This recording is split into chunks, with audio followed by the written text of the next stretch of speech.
Hey there, folks. Adam going live with Brennan, and we're going to be tracking some storms through Alberta and Saskatchewan today. So it's going to be an interesting one. I'll have to go back and forth between the two.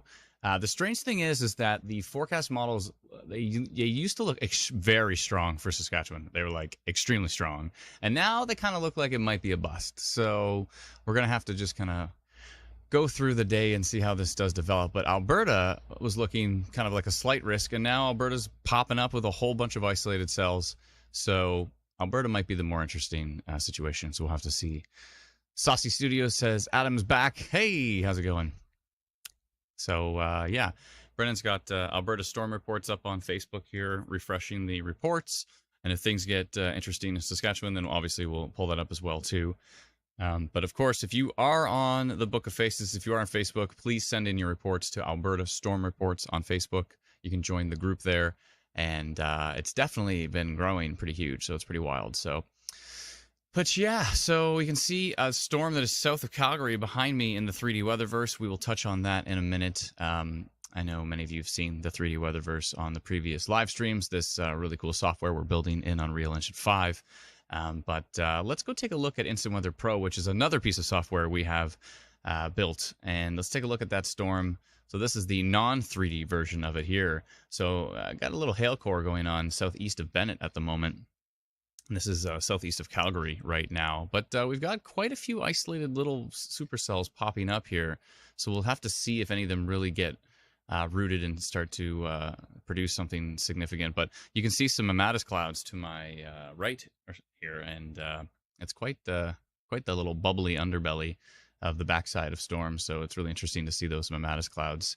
But yeah, we're using Instant Weather Pro here. We've built this over the last 2.5 years now. We built it for the Northern Tornadoes project out of Western University, and also with the idea that we would eventually launch the beta test for anybody to join in on, which we finally have done. So if you'd like to subscribe, you can head over to instantweatherpro.com and check out the beta test. We now have Environment Canada polygons on here, as well as our custom polygons. You know, we draw something for like rotation detected and all that. That actually shows up on the map here, which is really useful.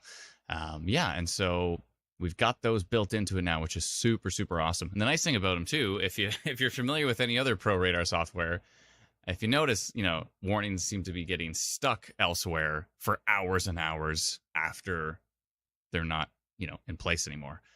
So we don't have that issue. So our thing is instantly updated, and as soon as the polygons are ended, then they're instantly gone. So it's pretty useful in that regard for sure. We also actually have the fastest Canadian radar loading available as well too with Instant Weather Pro.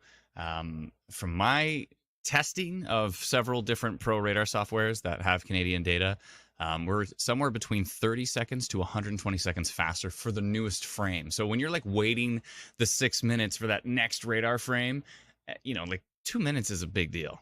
And you're waiting to see, oh, is that rotation strengthening coming towards me, or is it weakening? You know, those are like important things. So, yeah, so that's why we built Instant Weather Pro to be the go-to Canadian Pro Radar suite, and it's going really well. So thank you so much to all those who have subscribed. We sincerely appreciate your support, and we can't wait to develop it even further with some really, really cool tech. So, but yeah, let's keep watching CASSM, which is the radar station east of Calgary, on this little hail producer here. I'm going to animate this here and see which way it's going. So it's actually going directly towards Strathmore at the moment. It looks like it's going directly to the northeast here. And as you can see, it's under a severe thunderstorm warning, which is that polygon right there.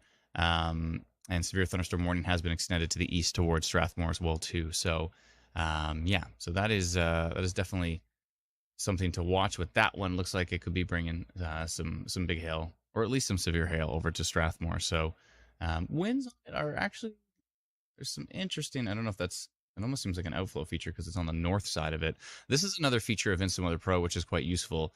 Is you can switch it from dual mode to single mode. And then that's not the useful part. The useful part is split mode. So split mode, this is the first time ever in a Pro Radar product you're able to actually swipe back and forth between two radar products. I don't know why it's never existed before, but it thankfully exists now. So when we're looking at something like that wind signature that was up here, you can kind of swipe around and see where it is located as per the storm. And actually, I'm hoping this is noise, because we can get like right down to street level here. Um, this 117.36 kilometers an hour signature right here in the winds and velocity, I'm hoping it's noise because the pixels next to it are 49, 36, 35, 17. This seems like it's noise because it's really jumping out. It could actually just be really strong inflow, but it is at the right part of the storm, kind of like the southern eastern tip of the storm. So that could actually be pretty strong inflow winds right there. Folks are asking about Tyler saying anything for the Lethbridge area. It's possible. It does look like we could see some development to the south as well. Actually, there already is some development now. So there is a storm southwest of Lethbridge there. We can either watch U.S. radar here or we can watch the Canadian radar. I think in this particular case, looks like the storm is a little bit closer to Canadian radar. So we'll just keep an eye on that station there. So yeah, so a cell developing here, and there's actually a cell just northwest of Lethbridge, but it looks pretty weak at the moment. I think I actually have lightning data turned off, but we do have lightning data available in here, so I'm going to turn it back on. And we also have Canadian noise reduction, which is helpful for if you ever see these like laser beams. Actually, here's one right here. This giant laser beam coming out of the radar station. We can get rid of that as well too. So it's not too grumpy at the moment, so I'm just going to leave it. With noise reduction on, some features are lost, like outflow boundaries, and what else would it be, like a hail spike. Those features can get lost in the noise filtering. So for the most part, in Alberta and in parts of Saskatchewan, it's usually pretty okay to leave the noise filtering off. There are other parts of the country though where it's just like 95 laser beams coming out of the radar, and without the noise filtering on, it looks brutal. So yeah, so let's just take a look at the animation on this radar just to see. It looks like we did get a new report there from Dale just now on Alberta Storm Reports on Facebook, and it looks like he might have it might be a 3D report. You can see because you see the little drag the mouse around. Oh, it looks like Brennan's doing that right now. So cool. Nice to see that kind of 3D report. It's pretty cool. Sweet. So give me 1 second here. Let me just refresh this. This is actually a website, so you just, if anything's going on with it, we're in beta test right now. If anything ever happens with it that seems odd, just hit refresh and you're right back to where you started. It's good. So let me just hit play here and see which way these storms are moving. So that storm that's starting to build near Pincher Creek looks like it's going to head up towards maybe the Fort McLeod area, but it's probably going to miss Lethbridge, I would think. I would think it's probably going to miss Lethbridge. So it continues to track to the northeast. And let's just see the direction these storms are heading here, up towards Peacock and Barrens, Claresholm maybe. We'll see how it goes. But it looks like that storm is tracking to the northeast there. Again, we have this organized storm southeast of Calgary, which is under a severe thunderstorm warning from Environment Canada. And it is tracking up towards the Strathmore area at the moment. Cheadle? Is that what that is? Cheadle? Cheadle? I think so. And then there's a few storms to the west as well, too. This one's to the west of Cochrane here. And it's actually starting to get decent on velocity data here. So that's something to keep an eye on. And we'll go to the northern radar here, the one west of Edmonton, and see what's happening with these storms. There is a storm building west of Red Deer that is moving to the northeast. It'll probably miss Red Deer, I would think. Let's just check the direction here. Looks like, yeah, it is moving to the northeast as well. So it may miss Red Deer. It could start to turn right, but we will see which way it goes. And then there's this storm here north of Baptiste River. Just keep an eye on. It's probably going to head up towards maybe Drayton Valley. But we are expecting storms maybe as far north as Edmonton with these storms to the west that are continuing to develop to the east and to the northeast.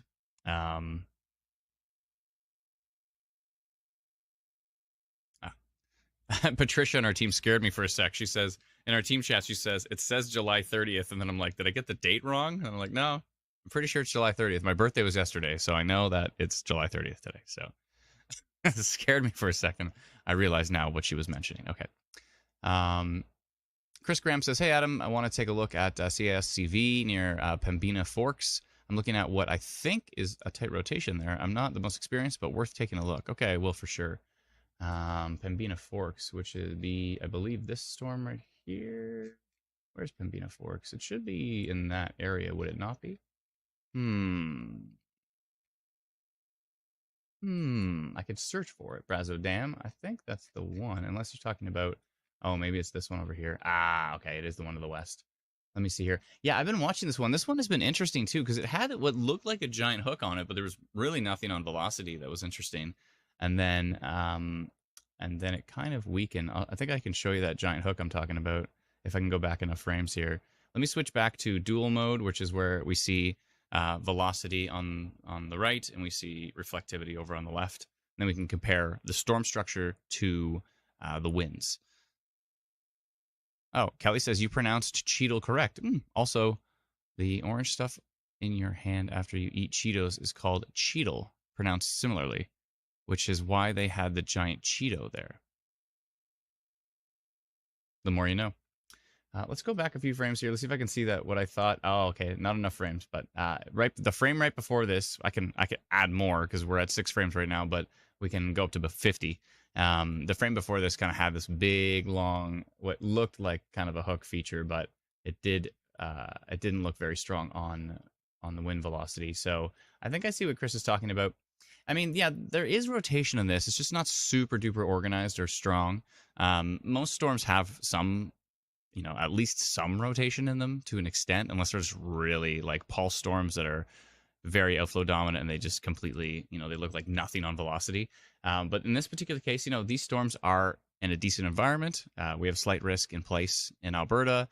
We actually, in the forecast map, Brennan did a strong risk for Saskatchewan. But again, I've been looking at a lot of the latest model data, and unless something miraculously changes, it looks like Saskatchewan might be spared from the strongest storm. So we'll see.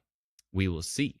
But yeah, it looks like, let's go a little bit higher in the storm. When you see something that looks like that might be rotation, it's good to go up to tilt 2 and tilt 3, go further up into the storm, and you start to see, is that being represented higher up? Is it being supported in the upper levels? And I just went to tilt 2, and it looks, there's like little scattered tiny little bits of velocity that might be interesting, but nothing's there yet. But definitely this is a storm to be watching. And we go all the way up to tilt 4, and it's a whole lot of nothing. So yeah, there's a little bit of like very minor rotation there south of Pembina Forks, so we'll keep an eye on that. Lots of lightning on that storm, but nothing too wild at the moment. This one near Rocky Mountain House is interesting. I know there's a few storm spotters on that storm as well, so we'll have to watch this one as it tracks.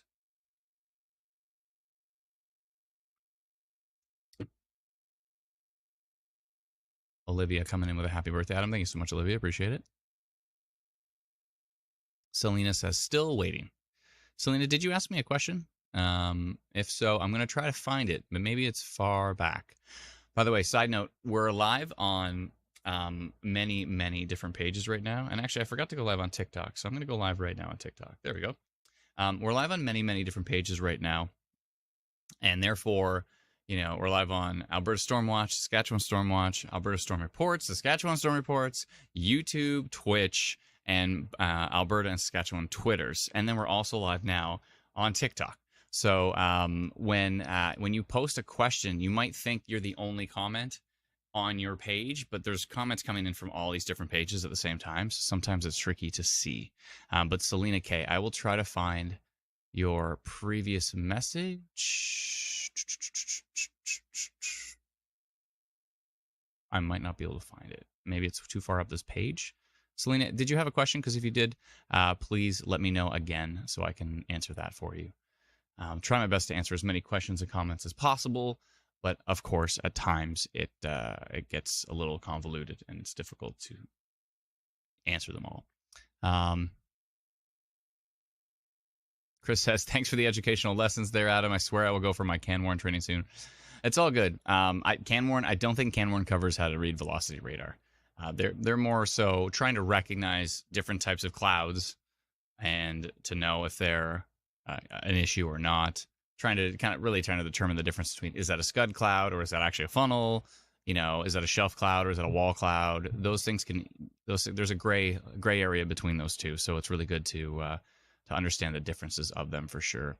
I wonder if you might be able to find some Canwarn training, and also to Skywarn in the US. You might be able to find some videos of previous training and just watch those a bunch of times, and I'm sure you'll be able to definitely be able to see the differences between that kind of stuff. Hi, Eric on TikTok. How's it going? Hi, Steph. How's everybody doing? Rick coming in with a nice comment on Facebook says, thanks to you people, you save lives. Thanks so much, Rick. We certainly try our best to help, and if we're able to get anybody to a safe place before a dangerous storm comes in, then it's all worth it. So we sincerely appreciate it. It looks like Christine with a new report on Alberta storm reports, which probably should come up quickly. Oh, I have to approve it first. I'll approve that. There we go. And then that will come up. Brenda says, is the spotter network training still available? I think so. I think spotter network training I think it's actually a prerequisite to join the spotter network, is you have to go through the training steps to be part of the spotter network. So Vivian says forecast for Medicine Hat. So let's take a look at the different forecasts. We'll take a look at Saskatchewan, which again, I think the forecast has changed, at least from what I'm seeing. So in the models, but again, just because the forecast model data has changed doesn't mean something doesn't pop and get really strong here. So there are some really strong storms south of the Saskatchewan border, but they seem to be moving to the east.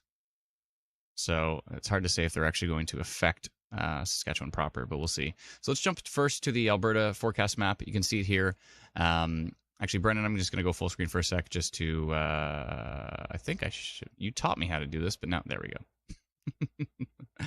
There's a button somewhere, but I'll figure it out. Anyways, so that is the Alberta forecast. You can see we pretty much have much of populated Alberta in a slight severe risk. So Lethbridge, Taber, Medicine Hat, Brooks, Strathmore, High River, Calgary, Drumheller, Olds, Red Deer, Camrose, Leduc, Drayton Valley, Rocky Mountain House, Banff, and Edmonton in the slight severe risk. So that is a little bit higher than our isolated risk.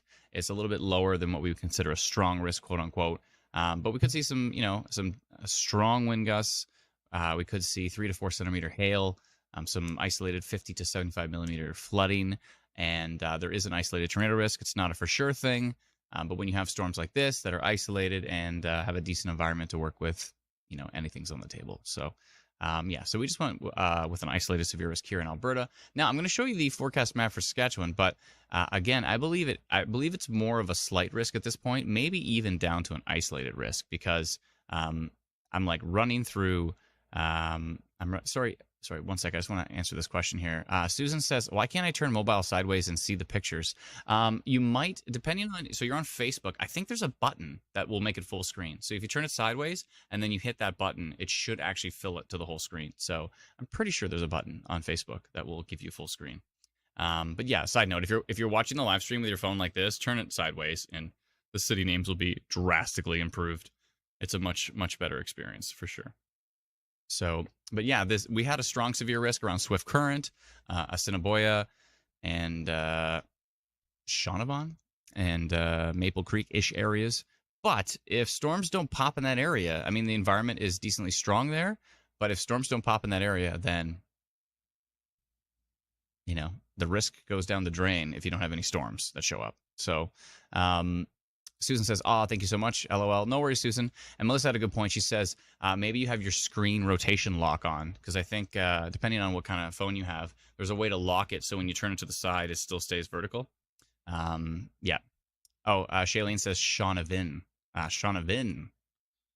It, just looking at the spelling of it, there's a V-O-N, but I guess it's pronounced Vin. Shaunavon. Shaunavon. Yes. All right, we'll go with Shaunavon. Let's see here. Meg says, hey, Adam, how do we feel about tomorrow's outlook for Saskatchewan? Is it better or worse? Having trouble finding the outlook. Let me take a peek here. Give me just 1 second. I'll just take a quick peek at Bren's map. And, okay, so, yeah, the map from Environment Canada says areas east of Regina, so basically Yorkton and southeast of that, have a risk for 100-kilometer wind gusts, 2 to 4 centimeter hail. And Alberta has a risk kind of around areas north of Calgary and up to Edson area for pretty much similar risk, 90 kilometer an hour and 2 to 4 centimeter hail. That's from Environment Canada's forecast map. I'm not sure, Brendan, did you put together a map for tomorrow yet, or are you still running through the No, the I data? don't have one yet. Okay, no worries. All right, so Laurel came in with a super chat, by the way. Thank you so much, Laurel. We sincerely appreciate the support. Very kind of you. Thank you to all those who are sending in stars on Facebook, super chats, TikTok, gifts, and all that kind of stuff. We sincerely appreciate it. Sarah from Sask. Ooh, it's going to be a good night. Hey, she says. Maybe. Again, this forecast map that we're looking at right now, it has the model data has changed quite drastically. Whereas when I was looking at it this morning, it looked like really, really strong storms heading through that orange area that we have on the forecast map. But I was looking at it this afternoon, and it was kind of like, storms might stay south of the border. So we'll see. That's kind of what's happening right now. There's strong storms south of the border. Actually, let's go take a look at radar, and I'll show you. There we are. So jump back to Instant Weather Pro, and let's go see these storms that are south of the border here. Let me pull up Regina radar. Yeah, you can see them down here, and they're pretty organized and pretty strong. But they are south of the border, and it looks like they're moving to the east. Let me just take a peek here. Yeah, they're moving due east, so they're not crossing the border anytime soon.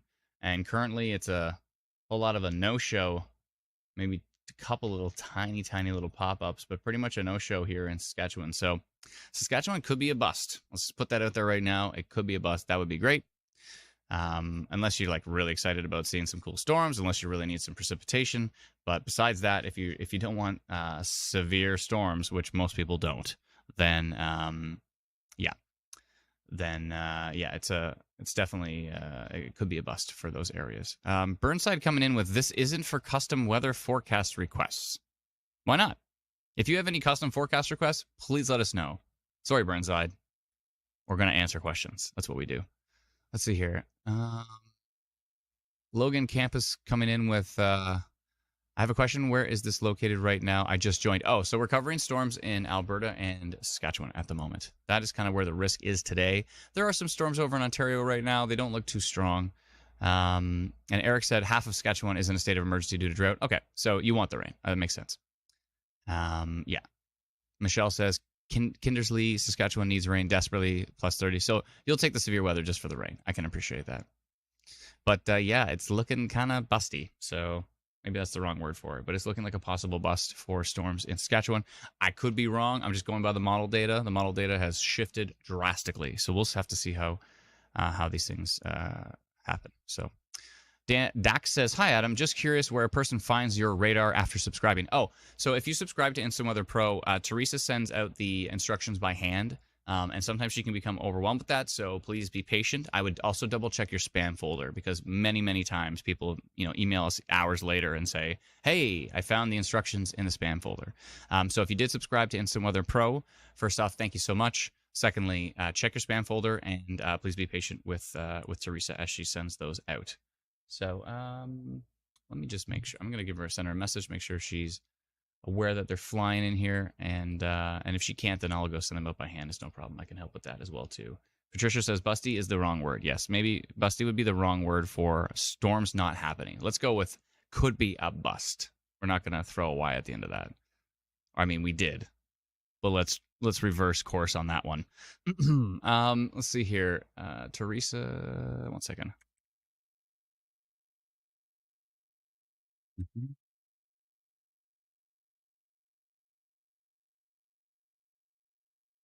Okay, I sent her a message. We'll make sure that she's available to send out instructions, and if not, then I can tackle that. No problem.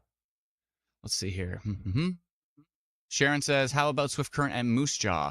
Yeah, I mean, it looks like it could be a no-show for storms, based on the latest model data. I can go take a look and do some review and see if that has changed at all. If storms do show up in Swift Current area, anywhere in that general area where we showed the strong risk on the forecast map, could be quite severe. So we'll have to see. Dan says, on the website, today's forecast and tomorrow's forecast are identical for all the provinces. Is this broken? No, I think maybe the day 2 forecasts have just been delayed. But I know Brendan is taking a look into the day 2 stuff right now, and we are transitioning over to having Alana do some of the day 2 stuff as well. Just because Brendan's doing forecasts for basically the whole province. Right now, I've only been doing them if they're like significant, like strong or severe risk, instead of just like doing like day 2 forecasts for like non-severe thunderstorm risks and that. Okay, cool. Yeah, it's all good. But once Alana takes it over, I'm pretty sure she'll be doing it every day. She'll be doing right now. I'm trying to balance like 4 different provinces. It's a lot. It is a lot, Brendan. I appreciate all of your help with that. It's quite an undertaking to do forecasts for the entire country here. So huge thank you to Brendan for tackling that, and huge thank you to Alana as well too for taking on the day 2 stuff for sure. Let's see here. Okay, let's get back to radar and keep an eye on. Whoa, whoa, whoa, whoa, whoa, whoa, whoa, whoa, whoa, whoa. Just in case you are unfamiliar with the word whoa, very, very strong wind gusts here. If you look straight above my head, you can see where my mouse cursor is. 95.76 kilometer an hour signature here. I'm going to switch over to split mode just so we can swipe between these two products to see exactly where the wind is. Wow, it's extremely strong inflow winds right on the edge of that storm. 90, 91, 94. This isn't noise, folks. This is very strong inflow winds sucking into the storm right here. This is the one northwest of Cochrane, and it is south of Water Valley, west of Airdrie, northwest of Calgary. This storm is cooking.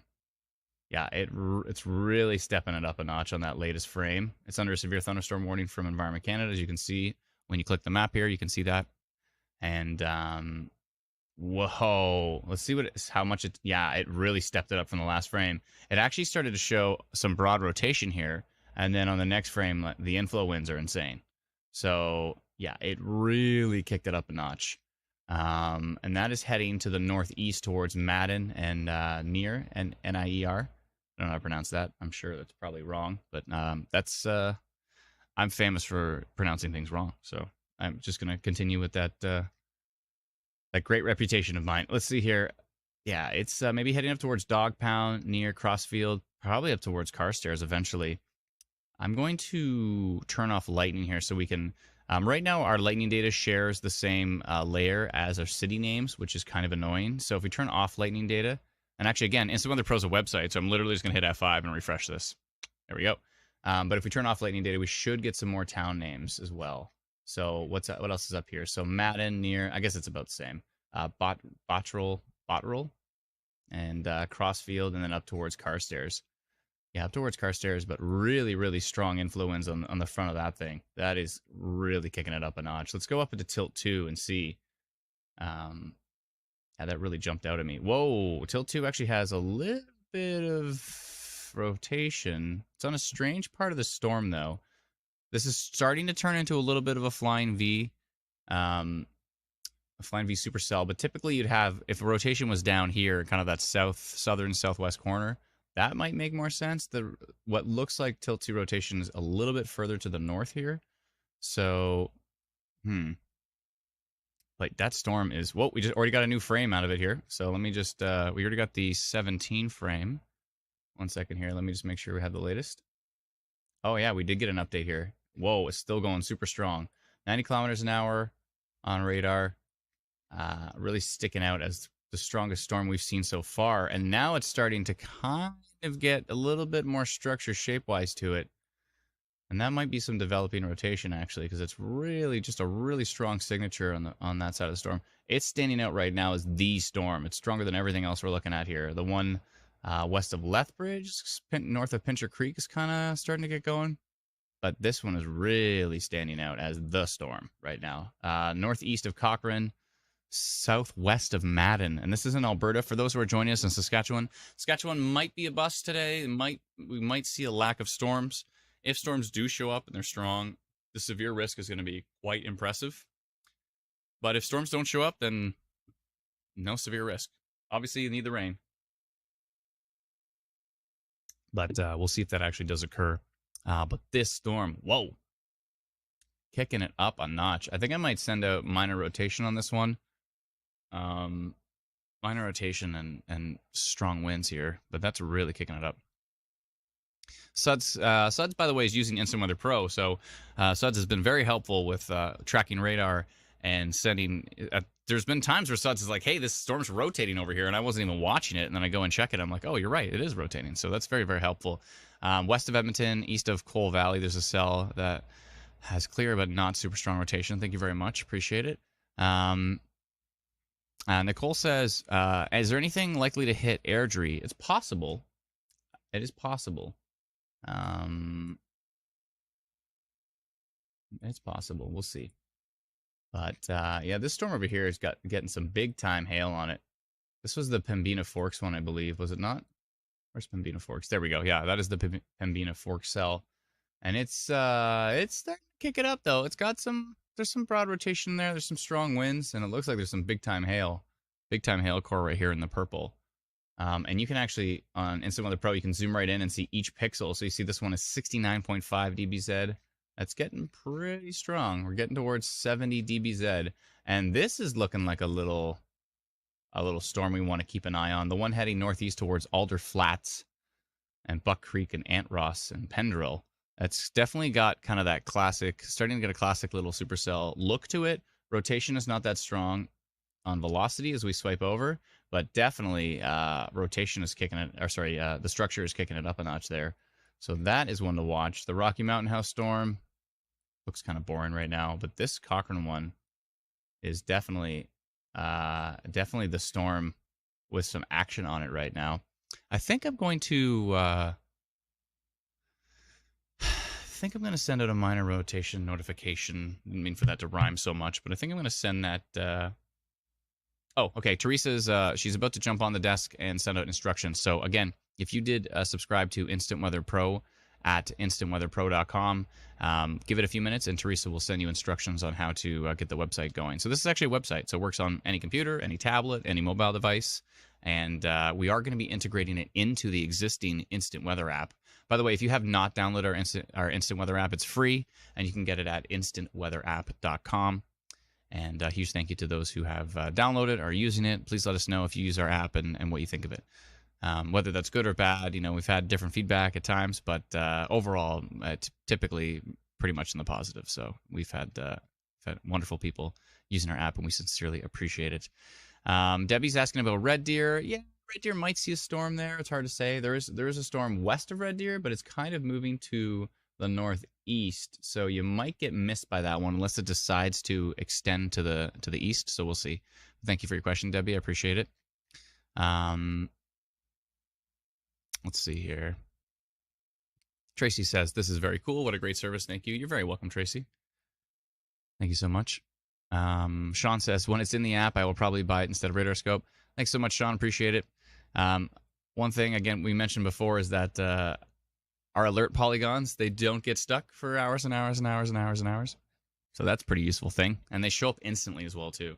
I mean, we kind of strive for the instant part, considering we're called Instant Weather. It kind of keeps us, by calling ourselves that, we kind of we make sure that is the bar that we're setting, is that we're trying to make sure everything is as instant as possible. And again, you can swipe between two products. You can actually tilt the radar, which is pretty cool, to get a different perspective on it, to any direction you want to. So you can see like the direction that this storm is going, get right down to street level. And which way is this storm heading? Which way are these really strong wind gusts going? They're heading right towards Madden and Near at the moment, Crossfield as well. Yeah, they're really kicking. But and also too, you can use Instant Weather Pro on your phone. It just you just have to do the login process, which is kind of a pain in the butt. But Heather says, great app. Thank you. What do you think about Sundry? Sundry, eh? Sundry might get missed by the strongest stuff, but there are some storms by Banff that might eventually hit you. But right now, I think you're okay. The other thing too is that again, I was mentioning that we actually load the radar data faster than any other source right now. From my, I've done quite a bit of testing to make sure, and like timing, literally with stopwatches and like several apps lined up on different devices, and like stopwatching where we are, and we're typically 30 to 120 seconds faster at the newest data. So we're processing Canadian radar data faster than any other Pro Radar app right now. So that's a pretty useful thing. Again, when you're like, is this rotation strengthening? Where's the latest frame? And we've got them first. So that is quite helpful. Let's see here. Oh, Jay coming in. I've been using the app for almost 2 years and keeps me informed, as I have a sister with special needs and a service dog who needs a lot of warning when it comes to loud thunderstorms. Thanks, Instant Weather. You're very welcome, Jay. Thank you kindly for the wonderful feedback. We sincerely appreciate it. Dan says, do you know if anyone is developing an API for your service to be able to get this into Home Assistant or other smart home apps? So our dev team is not working on that right now, but we have sincerely thought about creating an API with all of the technology that we've built over the last 10 years. And yeah, so that is certainly something we're considering, to have an API for our alerts, an API for our radar data, an API for basically everything we do. So, or the forecast data as well. So yeah, we definitely consider the option of having an API that you could integrate into smart home apps, or even your own third party apps as well too.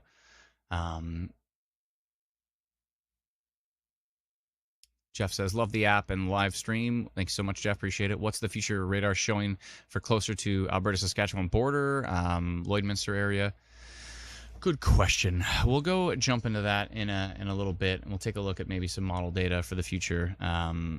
But most of the action is sitting kind of in the central Alberta region, from what I've seen, at least from the models I reviewed before we went live.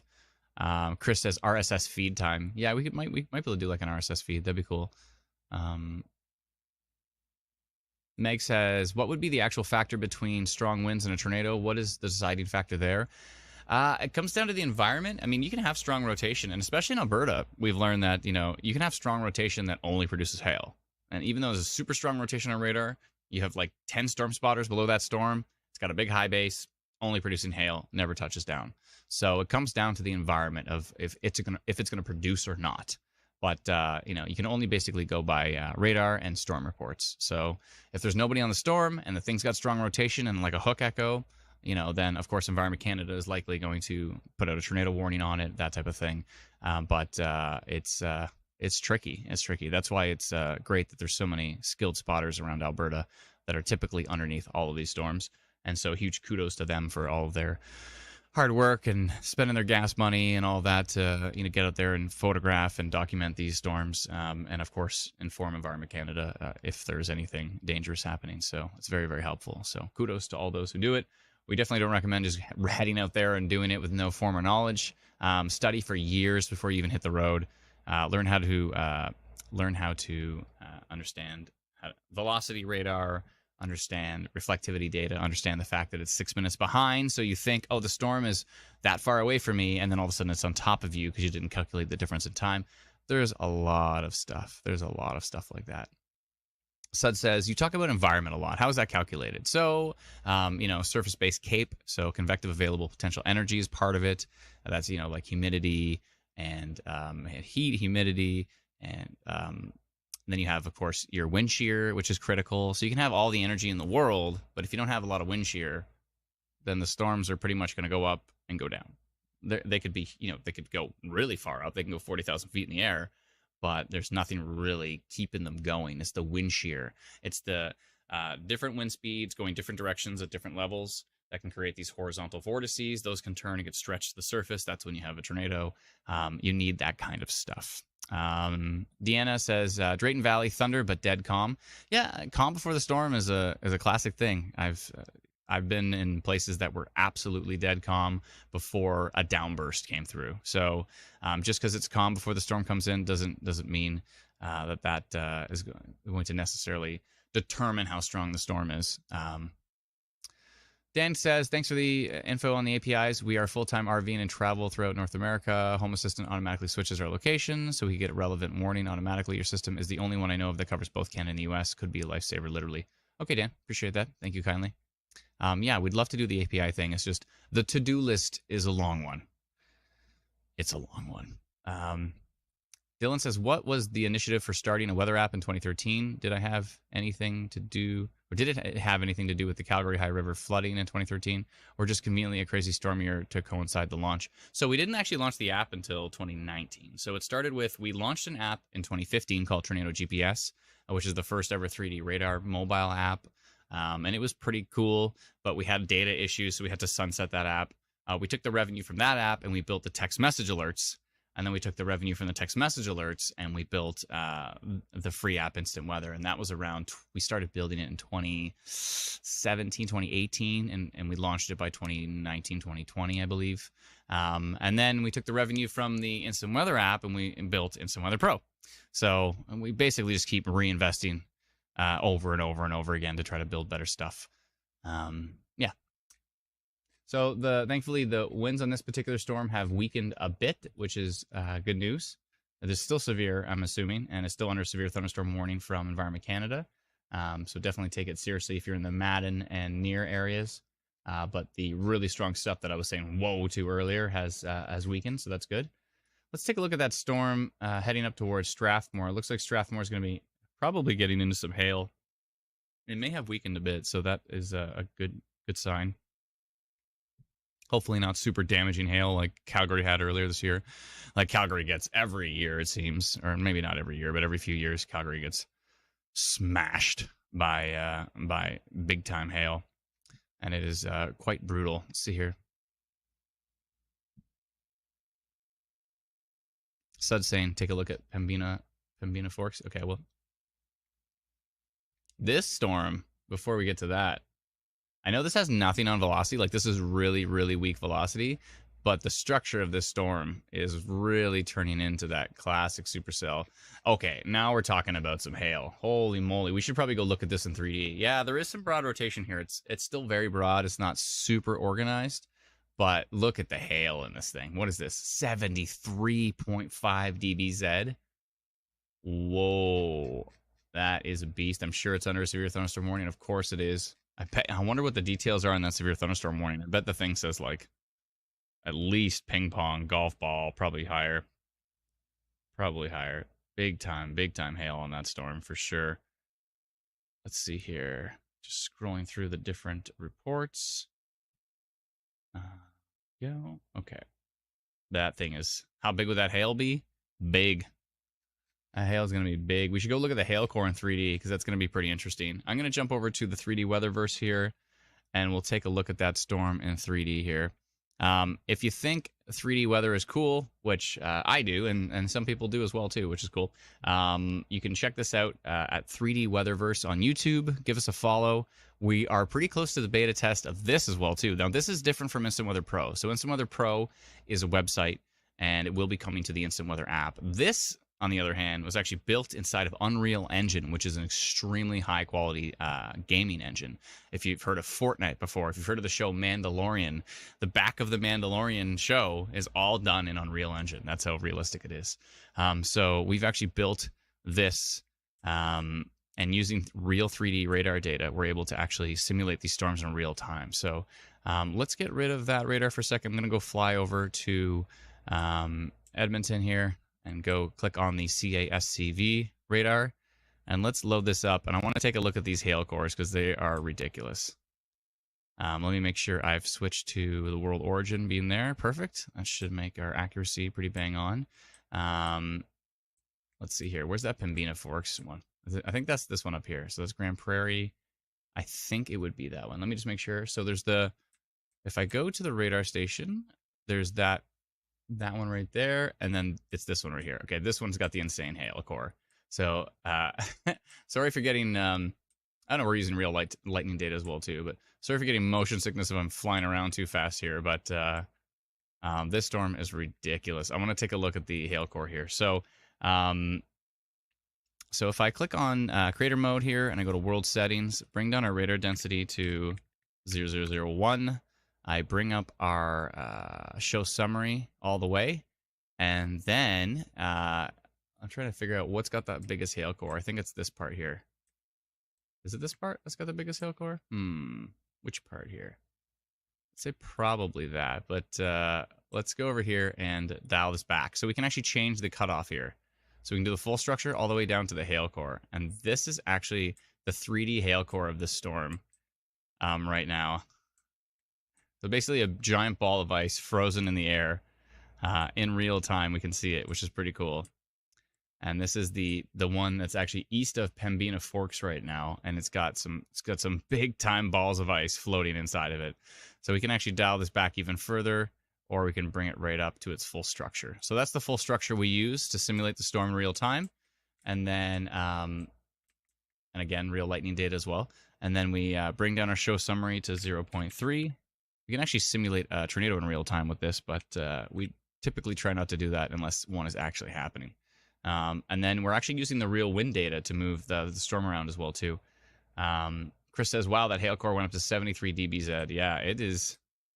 This is a beast of a storm here, for sure. I've got the sound turned off, I think, so I don't know if you can hear the lightning strikes, but it's pretty loud in my headphones right now with this lightning data. Yeah, so that is the storm east of Pembina Forks at the moment. Let me see if you can hear it. I don't think you can.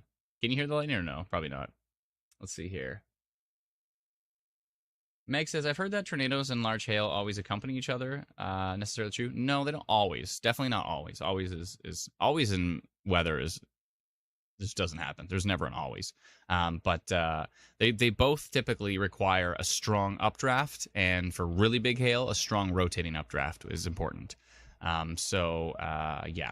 So you can have, that's what, like, the idea of the sky going green, it's typically more so because of hail. You have that putrid green because of the hail core. You're actually looking up at like a frozen ball of ice. That's why you can see the green. It's like when you look into the ocean, you know, you kind of have that like greenish hue sometimes. Same thing, you look up into a big floating ball of ice inside that storm, and it's changing the light as the light goes through it, and that's why you get that putrid green coming out of it. But of course, you can have many tornadoes are also associated with hailstorms, and vice versa. So there are times where it is both, but it's not a guarantee. Just because there's hail, there's going to be a tornado, or just because there's a tornado, there's going to be hail. It all depends. It's all circumstantial. But anyways, yeah, so that is the 3D Weatherverse. We'll jump back into Instant Weather Pro here and take a deeper dive into these storms. But that storm near Pembina Forks is likely producing some big-time hail. There's a big-time hail core in here. And some really broad rotation, nothing too substantial. I'm going to jump back down to the storm heading into Strathmore at the moment, under a severe thunderstorm warning from Environment Canada, and definitely some hail. We should probably actually go take a look at that in 3D, the hail core of the Strathmore storm. And typically an isolated cell looks better in 3D because it just kind of sits alone by itself and looks pretty impressive. And then there's these storms to the west here as well. So this one heading up towards Carstairs and Crossfield. Everything is moving to the northeast today, east-northeast. I'm going to jump over to the Grand Prairie radar, see if we can pick up on anything up here. And there's some storms, but they're not too impressive at the moment. Yeah, so the most impressive stuff is definitely this storm east of Pembina Forks, northeast of Pembina Forks, with big-time hail. Very rural area up here, but big-time hail heading to the northeast towards Chip Lake and Cynthia. Maybe eventually, up here to Entwistle, Matthews Crossing, Darwell, the Tula Beach area, Moon Lake area. So we'll see what happens with that one. And maybe towards Drayton Valley, actually. But it might be moving too much to the northeast. The southern side of it might clip Drayton Valley. We'll see. But it might just miss. And then there's this storm, which definitely has the look. It's got the look, if you know what I mean. It's a flying V. They call it the flying V supercell. It's got a decent hail core. It's got an extension on the south side. So this storm could be interesting. But right now, the winds look super boring. So the winds on that storm are super boring. It's got the look visually, but it doesn't have anything really going on velocity-wise, wind-wise. So, yeah, this storm, it's an interesting little hook here south of Madden. This kind of does have a little bit of a hook to it. And this is the one I was about to do a minor rotation update on, but then it kind of weakened on the latest frame. So, yeah, it's kind of interesting to look at. We're just going to have to keep an eye on these. Again, it's a slight risk today, so nothing super, super duper on the strong side. But Speed says, do you play Roblox? I've tried all of the Roblox Storm Chaser games, and they're pretty cool, like Twisted and is it SCR7? Something like that. They're cool, and I really think they're interesting. What we're going to do, actually, with the 3D Weatherverse is we're going to make it also a storm chasing game. But instead of chasing storms that are just like randomly generated in some arena, you'll actually be able to chase this storm in real time. So that'll be cool. And we're only we've already got the cars in there. We're just smoothing out some of the roads so it's easier to drive, and we're launching that in a few weeks. So watch out for that. It's going to be pretty cool. A little bit safe for storm chasing from home, I would think.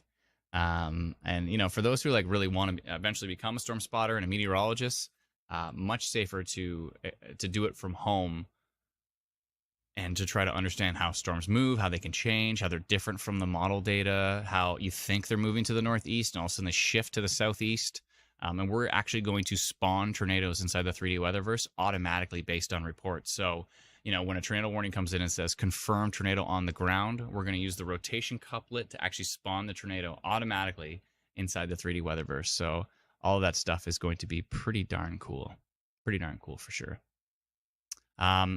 Saskatchewan Ace says, how do I access your radar you watch? If you're referring to this radar here, we actually just launched the beta test for it. So if you do want to join the limited beta test, you can head over to instantweatherpro.com. And Teresa will send you instructions. Please check your spam folder. She sends out the instructions by hand. So sometimes it goes into a spam folder via email. So definitely check your spam folder. Give her a few minutes because she, obviously, if we're getting a whole bunch of different subscriptions, she has to do them all by hand. So it's kind of a first come, first serve. So if you're looking for it sooner than later, definitely send it over, and then she'll try to get the instructions out to you as soon as she possibly can. So just looking at some reports in the background here. This is from Nuala Bergwall on Alberta storm reports, and that's northwest of Airdrie, Alberta, looking north. Getting a pretty cool shot right there. Thank you for sending in that report. If you are on Facebook, please join our reporting group. It's called Alberta Storm Reports. And if you are from Saskatchewan as well, too, which we are live in Saskatchewan and Alberta at the same time, Saskatchewan Storm Reports as well. So we have we have a reporting group for Saskatchewan and a reporting group for Alberta. So thank you so much to all those who have sent in the reports. Speed says, can you make Roblox? We're going to stick to Unreal Engine 5. Roblox is pretty limited in the realistic qualities that it can do. But if you go to 3dweatherverse.com, 3dweatherverse.com, you can check out some of our examples of like the simulated tornadoes we can spawn. And and they look pretty amazing. So we're sticking with Unreal Engine 5. It's as good as it gets for realistic storms. But yeah, I don't think we're gonna dive into Roblox at this point in time. Maybe down the road, but at this point in time, it's gonna be a no. Chris says, some upper level rotation on that hook south of Madden, tilt 3 and 4. Thank you very much. I'll take a look at that. Let's see here. Yeah, that storm's kicking it up a notch. Yeah, there's some stuff in there. It's really soft, though. Nothing really jumping out. This is decent here, but nothing's really like, you're not hearing me say, whoa, like I did before when we saw those really strong winds. So there could be some minor rotation heading up towards Madden and near. I'm still on the fence about sending out a minor rotation update. I want to wait till I see something really cooking. This is interesting here. This is an interesting little signature. South of Elkton, Alberta is interesting. Let's go take a peek over at Saskatchewan. Again, folks, Saskatchewan might be a bust today. So it might be a no-show for storms.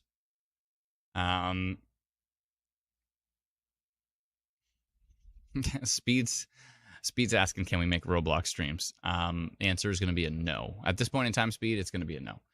So there's still some big storms south of the Saskatchewan border right now. But if no storms show up, then that strong risk for Saskatchewan is going to be a no-show. Let's go back to the forecast maps here. So this is Alberta. You can see a slight severe risk for much of populated Alberta. An isolated severe risk in the green. There's an isolated chance of a tornado, which is kind of on our lower end, but it's not entirely, it can't be ruled out, but it's not one of the stronger risks. 100-kilometer plus wind gusts are possible, though, so some really strong wind gusts. 3 to 4 centimeter hail is certainly possible, and 50 to 75 millimeters of precipitation, so maybe some isolated flooding. And Speed, no more Roblox questions, please. Okay, so if we jump down here, this was our Saskatchewan forecast map, but I believe it's kind of still in place. It's like, if storms show up, this is what could happen. If storms don't show up, you don't have any storms, so it's going to be a whole lot of zippity-doo-dah. Strong severe risk if storms show up in swift current within kind of like the right timing, so not like in the middle of the night, but if it shows up this evening while we still have some of that energy in place from the daytime heating, then there could be a strong severe risk for swift current, Shaunavon, Assiniboia, and maybe a slight risk for Moose Jaw up to Kindersley. And then outlook, Regina, Weyburn, Estevan, Oxbow, maybe an isolated risk, and then everything kind of to the east of that is non-severe. Tomorrow, storms potentially east of Regina towards Yorkton. There's a slight risk for tomorrow as well, and there's a little bit of a slight risk tomorrow in Alberta. kind of northwest of Calgary, up towards Edson. So we'll have to see. But that is the Alberta map there. This is the Saskatchewan map. But Saskatchewan map is conditional. It's a conditional map based on the fact that storms actually have to show up. But if storms do not show up, what are you going to do? So let's see here. Tone says, well, there is a weather Roblox game. There is. There's lots of great, cool Roblox games that have simulated tornadoes and stuff. Twisted's really cool. Again, SCR7, I believe, is really cool as well. I've played like all of them, and they're all pretty cool. The problem is that the quality is not what we wanted. So we looked at Roblox.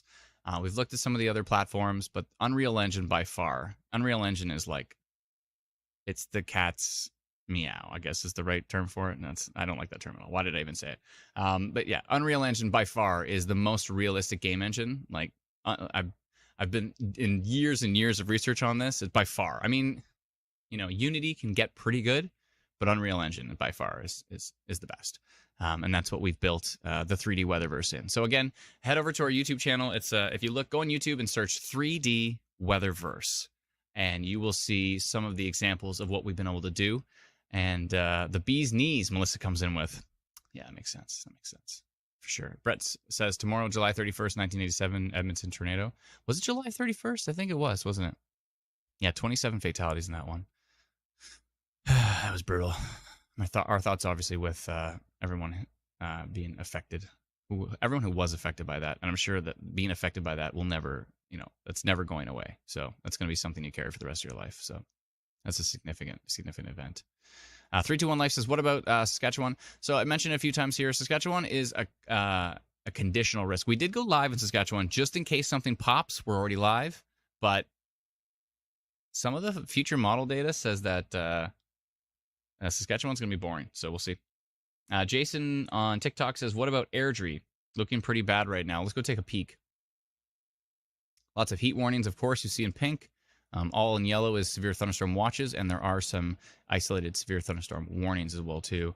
Strathmore is getting the hail right now. So Strathmore's in it. If you're in Strathmore, let us know what you're experiencing, only if it's safe to do so. Leslie says, yeah, it was July 31st. That's right, yeah. And I think, did they refer to it as Black Friday, I think? I think they referred to that and the Barrie tornado as Black Friday.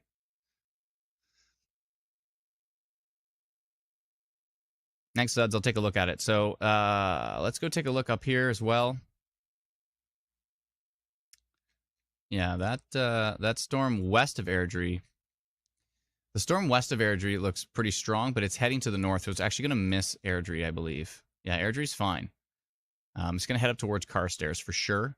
Let's go take a look at the storms to the north, because Suds is using Instant Weather Pro with me and says that the storms up here are starting to kick it up a notch. Yeah, this is getting pretty decent here. This is definitely some inflow rotation here. And another area, 2 areas on the storm, that's kind of got a hook on it, a little bit of a hook. And it's got some rotation right here. And this is definitely starting to rotate. For those who don't understand velocity data for wind data, so the red values are moving away from the radar station. And then if you notice, the green values say minus. So it says minus above my head, minus 59.4 kilometers. That means the wind is heading back towards the radar station. So you have away from the radar towards the radar, away from the radar towards the radar. And that's how you know that it's rotating. That's when you have that really strong, kind of green and red couplet together. That's when you know things are starting to kick it up a notch and things are starting to rotate. This looks, it's interesting. This looks like an area of rotation. And when I swipe over, oh, it actually is underneath the storm. That's why the swiping tool is so useful on Instant Weather Pro, because you can really see, like when you're comparing side by side, you're trying to eyeball it, or maybe you have to circle it to try to see if the rotation is in the same area. But in this particular case, you can go pixel by pixel to see, is this broad rotation underneath the storm? Yeah. It is. So this particular storm is north of Marlborough, and there's a little bit of broad rotation on that one. We should probably keep an eye on, because that's kind of sitting on its own up there. This is part of a line, so it could be a little bit of a multi-cell supercell. It's got a couple of areas that are kind of starting to hook a bit. and they're definitely showing some pretty strong velocity signatures here. Still kind of in a pretty rural areas, but they're moving towards population, so that's something to watch. Let's go to tilt 3. Yeah, the rotation is definitely being represented in the upper levels here, especially to the north. Go back to tilt 2 and tilt 1. Yeah, this has definitely got some minor rotation on that. I think I'm sending out a notification on this one pretty quick. It is under a severe thunderstorm warning already from Environment Canada, which is good. But definitely something going on with that storm. So, thanks, Suds, for watching that. I appreciate it. Something still happening with this NIER storm, N-I-E-R, this Madden storm.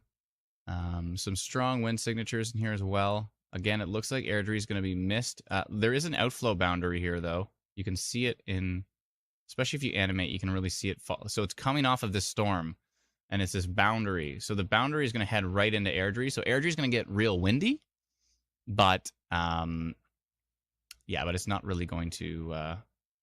It's not really bringing with it a big storm. It's just going to be a big gust front. So. Speed says, I don't know how to get on the 3D Weatherverse. You can't get. We haven't launched it yet, but we will be in the next few weeks. So keep an eye out for that. Let's see here. Jennifer says, yes, Edmonton Black Friday tornado, July 31st, 1987. We lived in Millwoods, and I could see the funnel clouds out our kitchen window. I've been scared of storms ever since. Yeah, it usually takes one of those events, you know. There's so many folks that, you know, we ask them kind of like their history of weather, and they say, oh, it was this particular tornado, or it was this downburst, or it was this flooding event. And like once that happened, then kind of like every storm from there on in, they got anxious about. So, you know, we try our best to ease some of that storm anxiety. We hope us going live and us tracking these storms in real time give some sort of relief to the storm anxiety, because I'm sure, you know, I've experienced it for sure. I've gotten into some hairy situations, and definitely I can 100% appreciate why folks have storm anxiety. So, yeah. So you're not alone. We're with you. Try our best. Olivia, it's all good. If Speed wants to ask about Roblox stuff, it's all good. But I think we should probably dial back the Roblox chat. Try to focus on these storms here. So again, we're not doing Roblox anytime soon. But definitely the 3D Weatherverse will be coming out in a few weeks, and it's going to be awesome. Thank you so much, Jenny Prohl, for this Three Hills picture here on Alberta Storm Reports. Again, if you're on Facebook, please join our reporting group, Alberta Storm Reports. If you're from Saskatchewan, which we are live in right now as well, please join Saskatchewan Storm Reports as well. Paula says, was in an F4 in a tent trailer as a kid. Oh my goodness. An F4? Where was that? You are very lucky. Very lucky. Meg says, you really do ease anxiety. I was terrified of storms and tornadoes and any weather, but since I started watching your lives and learning about the weather, it's helped a lot.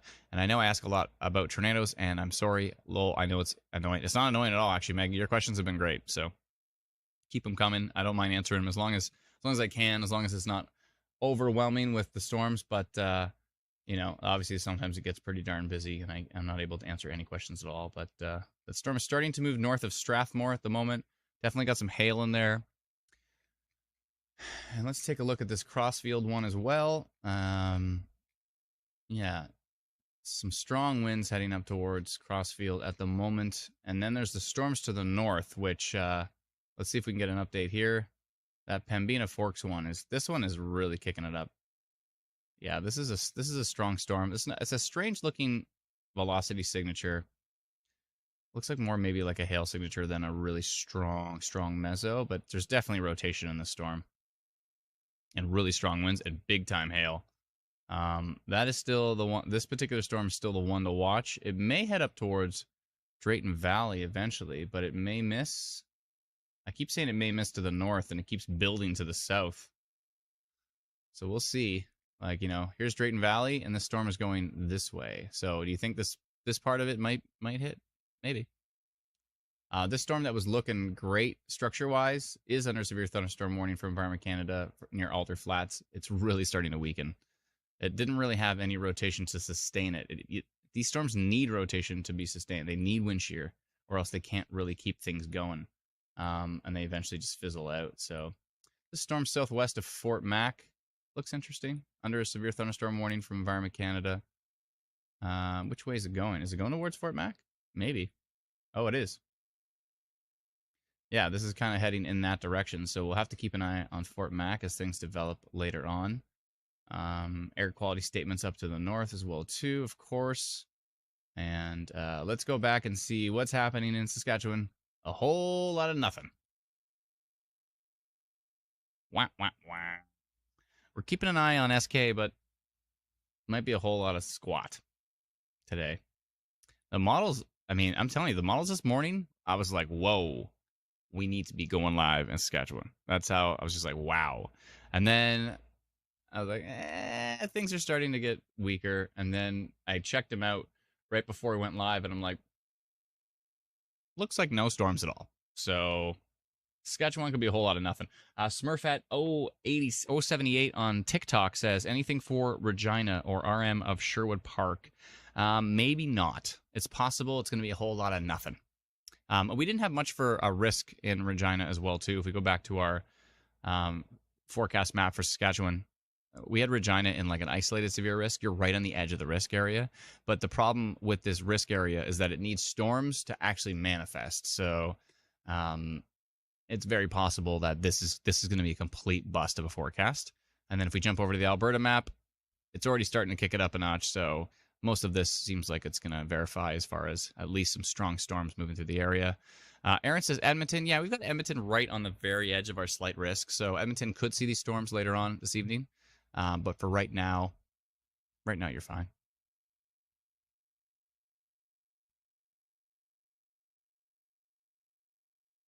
Just going through the questions here. Kimberly says south of Calgary. I can go take a peek. Let me just jump back to Instant Weather Pro and see what's going on here. Yeah, there is a little storm south of Calgary, east of Diamond Valley, but it's a whole lot of nothing near, is it Okotoks? I think so, Okotoks, I'm pretty sure. I'm pretty sure I pronounce everything wrong, so I should never say I'm pretty sure. The storm northeast of Strathmore, definitely producing some hail, heading to the northeast towards Baintree and Tudor. The storm north of that near Acme, south of Acme, is not really looking very impressive.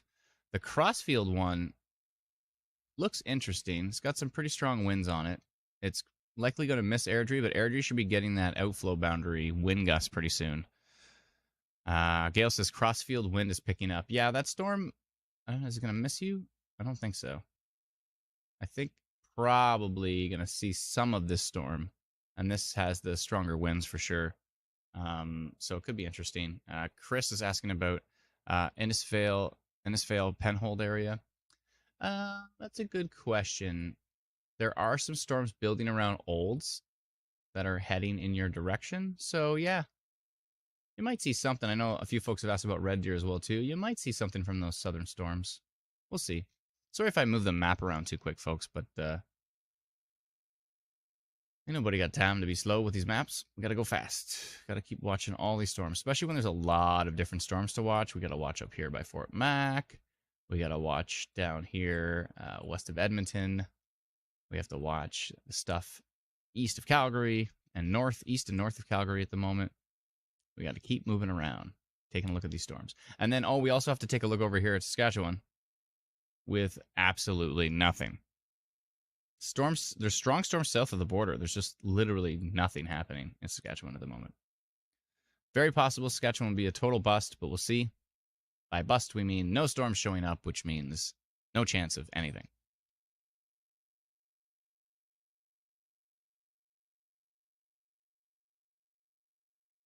Just going through the questions here. Brenda says maybe Carstairs should be battening down. Wouldn't be a terrible idea. Yeah. I'd say now's probably the time. Although the lightning's maybe already on top of you here. Suds asked me if I was using noise canceling. Right now, I'm not. It's not too bad out in Alberta. Really, there's really not too much noise. Carstairs is definitely going to be in it. Not super duper strong, though. I mean, it is under severe thunderstorm warning. Wind-wise, the velocity is not crazy strong, but it's probably going to get windy. There's a very interesting video that was just sent to ASR. Gonna bring it up here. Like the inbox? Folks, if you have No, the group. anything... Oh, I mean... Oh, okay. Oh, what's this? Yeah, I think it's just rain and hail core. I know what you mean by interesting. It's just a rain. It's just a rain shaft, rain or a hail shaft. It Yeah, looks, I figured yeah. as much, but it was near Carstairs, 4 p.m. So about You an know hour ago. what I really see too is it's hard to explain here. Where anyway, so you can see that the shaft is bent at the very bottom of it. See how it's being pulled, right? So sorry, it's going this way. My camera's inverted, so I have to figure this out backwards. So if this is the shaft, it's being pulled. You can see that here. Let me try to get the right angle. It's hard. It's hard backwards. My brain's telling me to go the other way. Okay. It's being pulled. So where this hand is right here, you can see that it's being pulled because it's got that bend to it. So I'm really thinking it's a rain shaft, or maybe even a little bit of hail inside of that. And where is that? Sorry, that was the Carstairs one. Yeah, around 4 o'clock, so about an hour ago. Okay, yeah. So that was probably the hail core coming out the side of that thing. I would think probably hail in there. Mm-hmm. I really appreciate that everybody in the comments is helping everybody else with their storm anxiety and like what works for them and stuff like that. That's really cool. Appreciate that. Because I know a lot of folks in our community definitely suffer from storm anxiety, and it's nice that we all try to help each other out and give each other tips. So that's pretty cool. Good to see. Let's see here. Da, da, da, da. All right, give me 1 second here. I'm just jumping into my emails here for a second.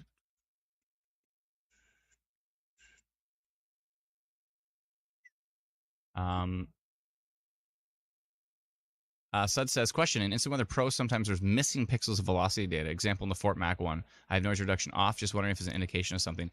Yeah, actually, this is sometimes this is called when there's a really, really strong velocity couplet, like really strong rotation, like likely tornado on the ground.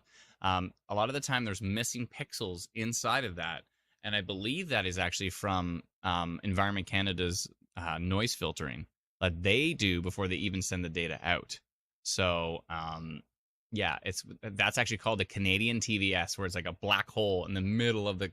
So you can assume that where the missing pixels are actually very strong velocity pixels, but probably to the point of like 150 kilometers an hour higher.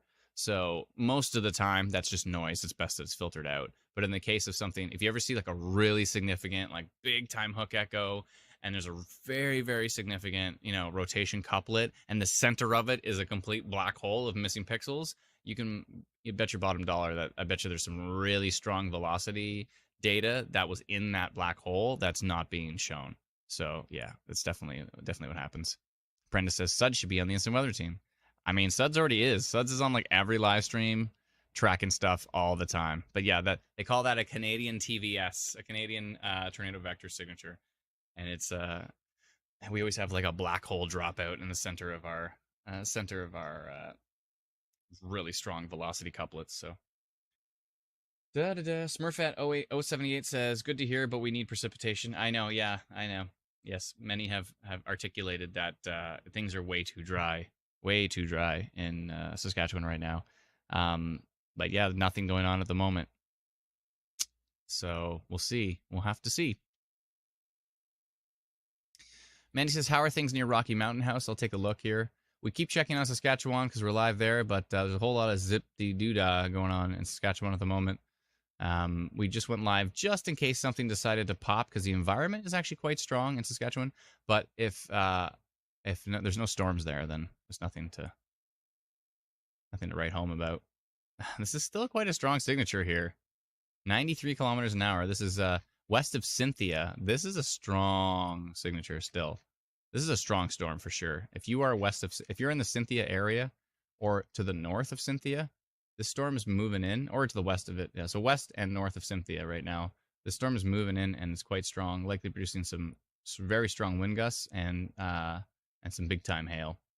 But let's go take a look at Rocky Mountain House. Actually, there's an interesting little signature now that you mention it. Let's see what it looks like. It doesn't look as strong from Calgary radar, but from the Edmonton radar, looking pretty darn decent, actually. Let's go take a look at the Rocky Mountain House webcam here. Give me 1 second, and I'll bring that up. I know there's a decent webcam in Rocky Mountain House here. There we go. I'm just gonna pull that up. I wonder if we can get a good view of it. Maybe not. No, looks like crap on the webcams. It's not a good view of it at the moment, but that's actually a storm worth keeping an eye on right now. 321 Life says, what about Swift Current? Again, Swift Current, there's literally nothing happening in Saskatchewan right now.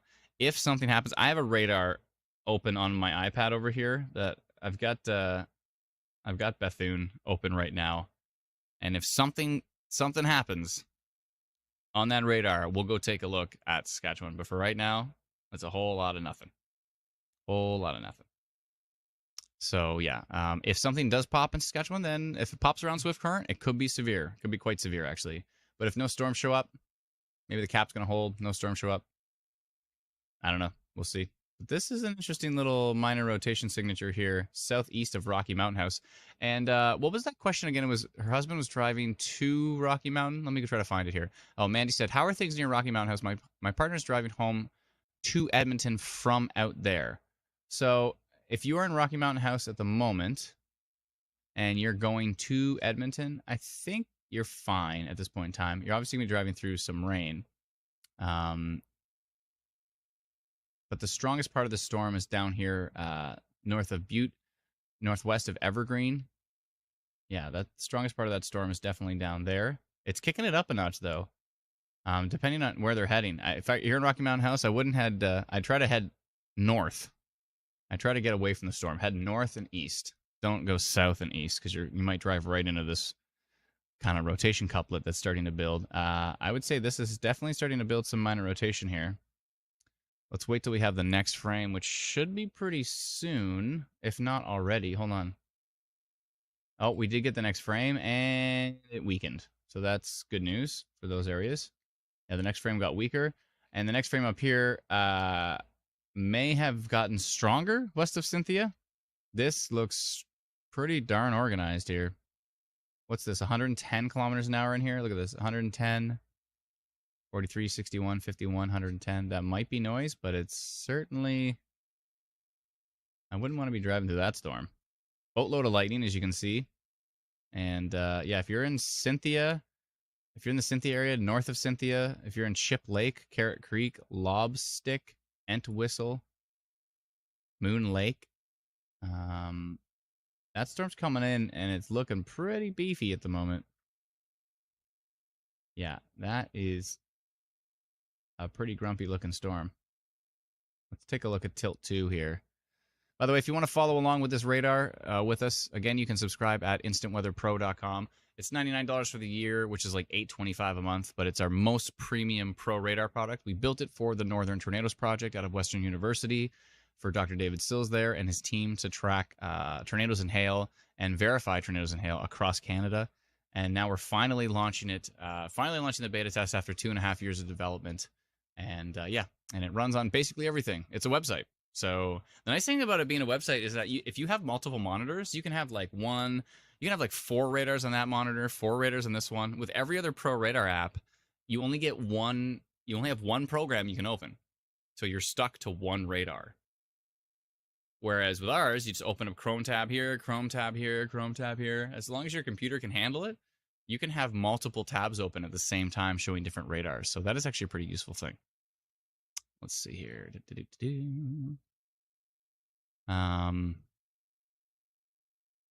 Chris says there's a Pac-Man chunk taken out of the 2305Z frame on CASSR.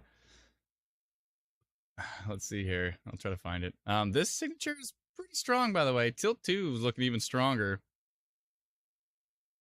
Tilt 3 looking organized. Yeah, we're really... Suds, keep an eye on this one, please. Please keep an eye on this one. The next frame, let me know when it's up. Should be up pretty soon. It's a 7-11 frame, and we're at 17, so it shouldn't be long now. A minute or so. And you said CASSR. Okay, 1 sec. Let me go down and find it. What's going on here? It's Crossfield signature. That looks like noise. You can see, again, the swiping tool is the best because you're like, oh, look at the crazy signature on crossfield. It must be rotation. And then if you use the swiping tool, you're like, oh, wait a minute. This is in the middle of nowhere. What is this? Is there wind farms here? Does anybody know? Is there wind farms in crossfield? Oh, there must be. Yeah, there's got to be wind farms in crossfield. Yeah, I think so. I'd be shocked if this wasn't wind farms because it's just like showing up on every frame, and it's a whole lot of nothing. Brenda says, nope. There's no wind farms in crossfield? Are you sure? Like, what's creating this noise? There's like literally this random noise in town. Like no storms even anywhere near it. The noise is always there. See that? Every single frame you can see that noise in Crossfield. To me, that would probably be wind farms. Anybody? Does anybody live in Crossfield? Let us know. No wind farms, says Paula. What's creating this noise? Is there anything really tall here? This is a lot of radar noise. Gas plants, just says Shane. Okay.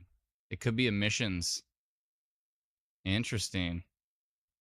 No wind farms. Gas plants creating that? That might be interesting. Nothing tall there. But gas plants is Shane might be onto the right thing here. That would make sense. Maybe some really strong emissions coming out of that plant. Angela says, "Don't know any wind farms." Yeah, so but maybe it's the gas plant. Is the gas plant on that side of town? Is it on the east side of town?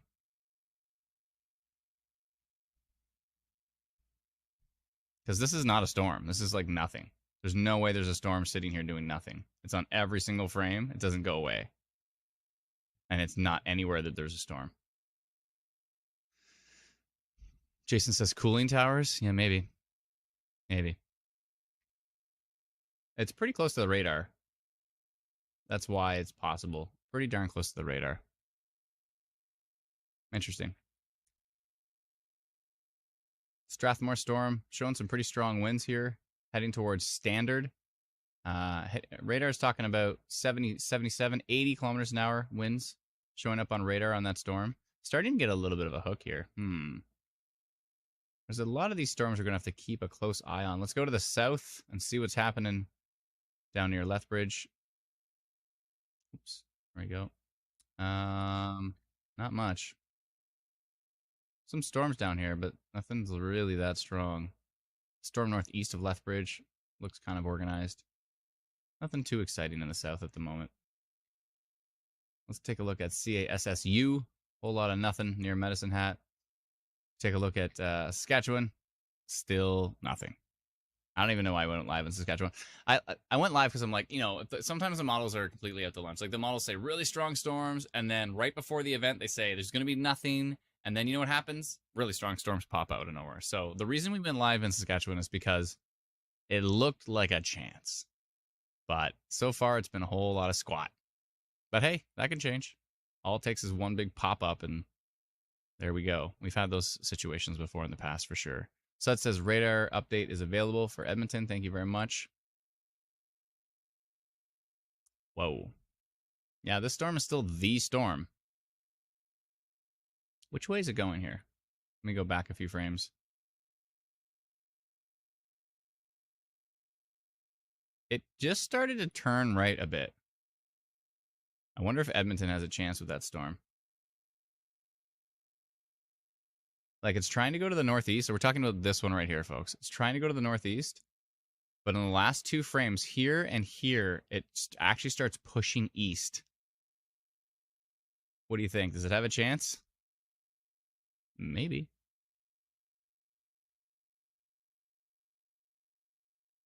Maybe. Joel says, could these storms reach Edmonton? Maybe. That's what we were just talking about. It's possible. Derek says, hail and Crossfield. Thank you very much, Derek. Appreciate that.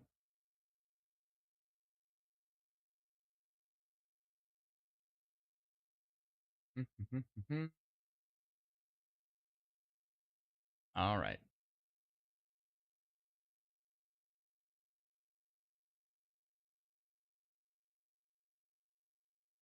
Yeah, I could see that.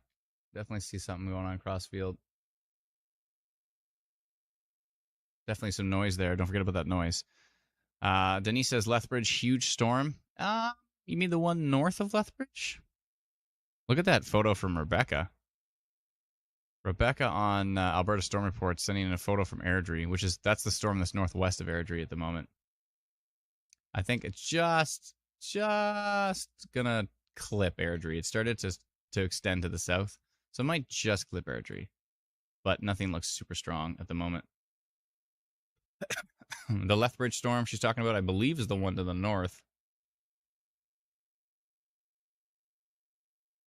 Yeah, I guess some precipitation didn't go through Lethbridge. Just some rain. It died off. Some lightning, probably.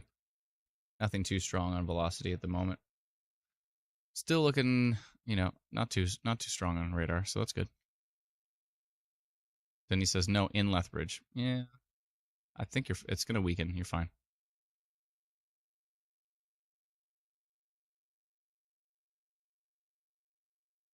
Uggy Buggy says something's going on with that Fort Mac storm. Yeah, I'm gonna go take a look at that. Yeah, it's getting decent. Here's something to again, back to the swiping tool on Instant Weather Pro. If you see this, which kind of looks like some broad rotation, also notice how there's very, very low values that are separating the brightest red from the brightest green.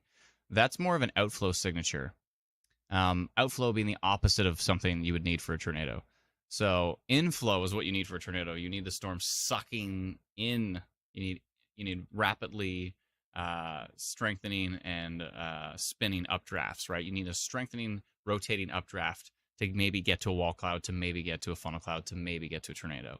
And so when you see something like this, where you see that very, very, I'm just going into the nitty gritty details here for the folks that have subscribed to Instant Weather Pro. They always say, what's a good tutorial? And I say, just watch the live streams, because I'll just go through radar data all the time. But if you see this like area of weak signatures that is separating the bright green from the bright red, that's kind of indicative of outflow. And now when you swipe over, if there was strong rotation right here on the southern side of this Fort Mac storm, I say Fort Mac, it's quite a distance from it, but it's kind of moving northeast towards Fort Mac. But if there was rotation right on the southern side of this particular storm, which there's not, and you see that the thing where it looks maybe like there's some rotation, it's kind of on the north side of the storm. The only time the north side would matter is if it was doing this, which is called a bookend vortex, if it was curling at the very, very top of the storm. But it's not. It's actually kind of curving this way, right? And then you see this, and so this is probably just outflow. It's probably just cold outflow. A cold outflow meso, or cold outflow rotation, I guess you could say. Yeah. So that storm is interesting so far, and this little pixel here that looks like it's insanely crazy. This is something to think about as well too. If this says 3 kilometers an hour and this says 12 kilometers an hour, and then all of a sudden these pixels are at 96.12, this is probably noise. For there to be extremely strong winds and a tiny, tiny, tiny little area like this and nothing around it supporting it, and then it's probably noise. So, yeah, just a little bit of radar 101 here for you folks. Looks like Lori Donnelly posted crossfield video and hail coming down. Thank you very much, Lori. Appreciate that. If you want to see everybody's reports, you can go to Alberta Storm Reports. If you go to Saskatchewan Storm Reports right now, you won't see anything because there is nothing, because there's no storms. So there's that.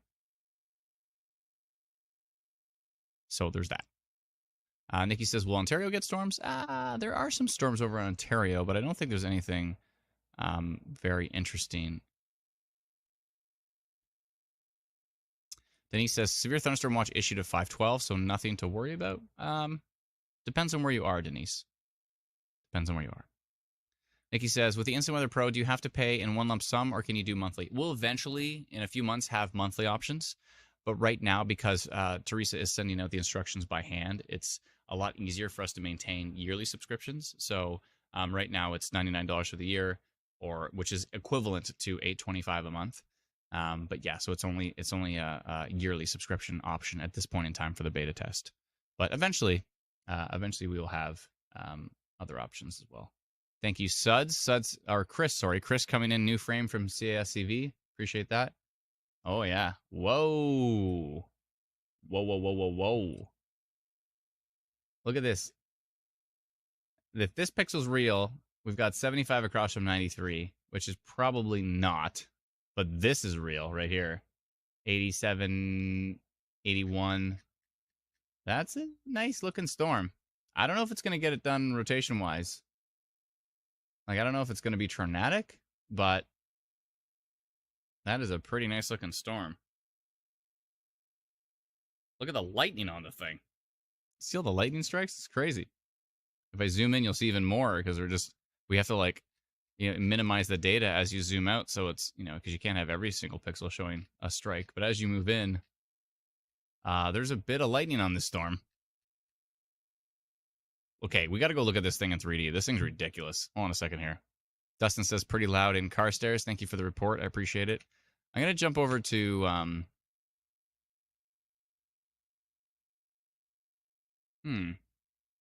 I see.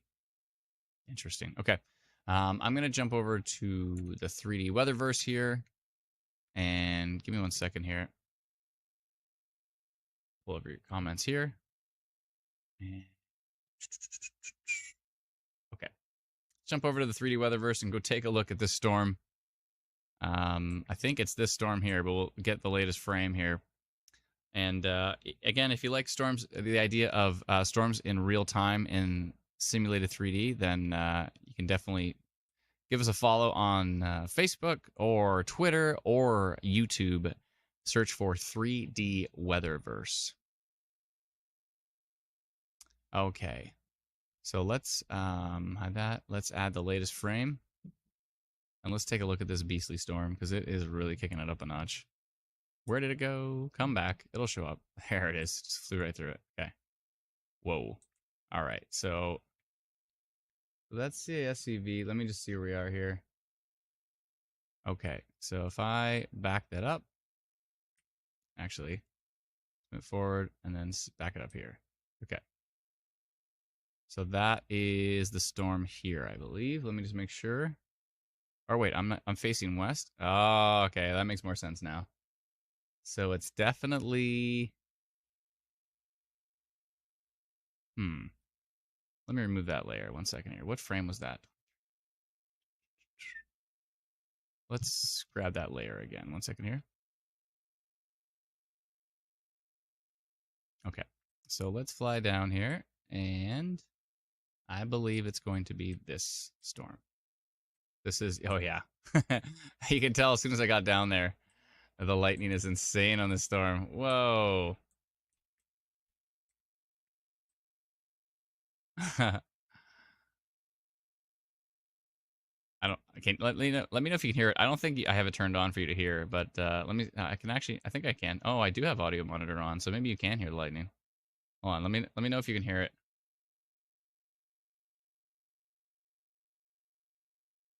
Oh my goodness. There is a lot of lightning on the storm. This is the one right now that is west of Cynthia. If you're in Cynthia with this storm, like the lightning risk alone, this is a beast. Actually, maybe you can't hear it. Hold on. I might have to adjust some settings here. Oh, maybe you can. Let's see here.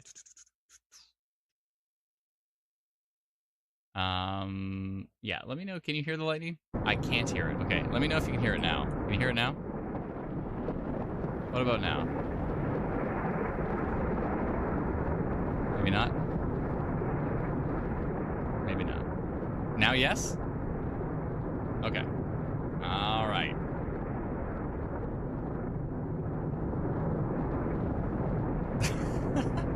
I've got it turned down, too. You should hear it in my ears. It's a little louder. Look at the motion in the clouds. When you see the lightning strikes and you see the motion in these clouds, it's awesome. It's pretty cool. So, yeah, we built this inside of Unreal Engine. Some of the most, in my opinion, some of the most realistic 3D storm simulations, especially the fact that it's in real time. I think it's pretty cool. So, anyways, yeah. Cool. Anyways, yeah, so we're gonna be launching this beta test in the next few weeks, and you'll be able to. And we can already do it. Drop a a vehicle down, drop it down a truck or a car or a van, and drive around and actually check these storms out in real time. So, and we can do simulated 3D tornadoes and all this cool stuff too. So that's pretty crazy. I love seeing the detail in the storm when you see the lightning strikes. So cool. It's crazy. This storm has a lot of lightning on it right now. Holy moly! And this is coming east northeast. This might actually head towards Edmonton. You might be getting this one, Edmonton. We'll see. We'll see. But yeah, if you like this stuff, if you like the 3D stuff, definitely give us a follow on YouTube, 3D Weatherverse, or on Facebook, or on Twitter as well. And the winds on this storm are just super duper strong. Pretty cool. All right, let's jump back to Instant Weather Pro. And let's see here. Trevor says, how do you upgrade the radar for the swipe feature for the app? So Instant Weather Pro is not actually available inside of our app yet, but it will be. We're going to be including it inside of our app Instant Weather, but right now it's not available just yet. The only place you can get Instant Weather Pro is through our website. So if you go to, it's a limited beta test. So if you go to instantweatherpro.com, you can subscribe to that, and then you just click the button at the bottom here that says split mode or dual mode or single mode. You can click it once, wait, click it once, wait, and you can get to the point where you can swipe between the frames. And whoa, yeah, this storm is kicking it up, and I think there's actually a new radar frame now. Yeah. Whoa, look at the winds on this. 97.2 kilometers an hour. This is not noise, folks. This is not noise. This is legit scans. 92, what is it? 97.2 kilometers an hour. Those are really, really strong winds. If you are in Cynthia right now, it is time. It is time. The time is now. Patricia said I should turn off the thunder. It's hard to hear me. I'll turn it down here. I can dial it back here. There, I'll dial it back to like 27% or something. Cool. Thank you, Patricia, for that. I appreciate it. So yeah, this is Cynthia. It's cinnamon time. We talk about this sometimes with our family. We have a safe word. It's from some weird Simpson episode, but anyways, we have a safe word called cinnamon. So I have like cousins that text me and they say, "Adam, is it cinnamon time?" And I'm like, "It's cinnamon time." So yeah, Cynthia, it's cinnamon time, which means it's time to take shelter. If you are in Cynthia, you need to be taking shelter with the storm. It is a beast, and there's a very isolated pocket of extremely strong winds, and there's some big-time hail probably on the storm too. I mean, look at these values here. 71 dBz, 70 dBz. Where that purple is right there, that is big-time hail. Anything pink here is hail, but when you get into purple, you're talking big-time hail. And this storm might... I said it might hit Drayton Valley, and it looks like it's extending to the south. In fact... yeah, I think this will hit Drayton Valley. Yeah, Drayton Valley is at least going to see the southern side of it, I would think. Yeah, I think so. The strongest part of it is to the north towards Cynthia. And actually, here's another feature of Instant Weather Pro that doesn't exist on anything else from my knowledge, is that you can actually tilt the camera, maybe turn off the radar icons here, so let's get rid of them in the background, but tilt the camera and see exactly where this is going. So the strongest stuff here, Frenchie's Road. You can zoom right down the street level. Whitecap Road, heading towards Cynthia. Range Road 113. And after Cynthia, so Highway 753 needs to be taking shelter. Highway 621. Easyford. Again, probably Drayton Valley. What else up here? Round Valley, Rocky Rapids. And let's Moon Lake. Yeah, those areas for sure. And let's make sure we're centered and zoom out again. There we go. But yeah, this definitely strong. This is the strongest storm in the area at the moment. Let's go take a look down here. What's happening with the Calgary radar? Turn the radar icons back on and jump here. And so we do have a decent little hailer that went through Strathmore and is now moving to the northeast through Tudor. Some strong winds through Standard right now. Yeah, definitely getting some strong winds in there.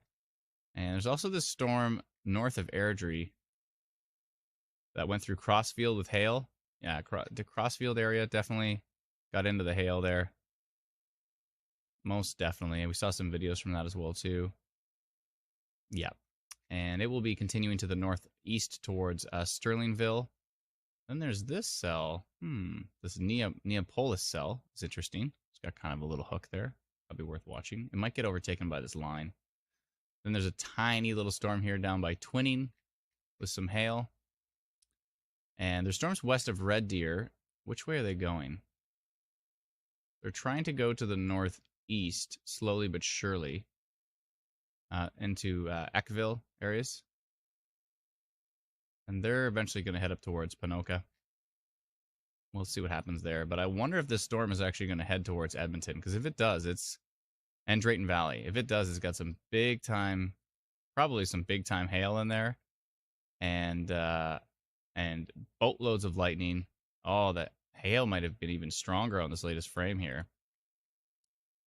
Yeah, Cynthia needs to be taking shelter immediately with this one. Give me just one sec, folks. I'll be right back with you.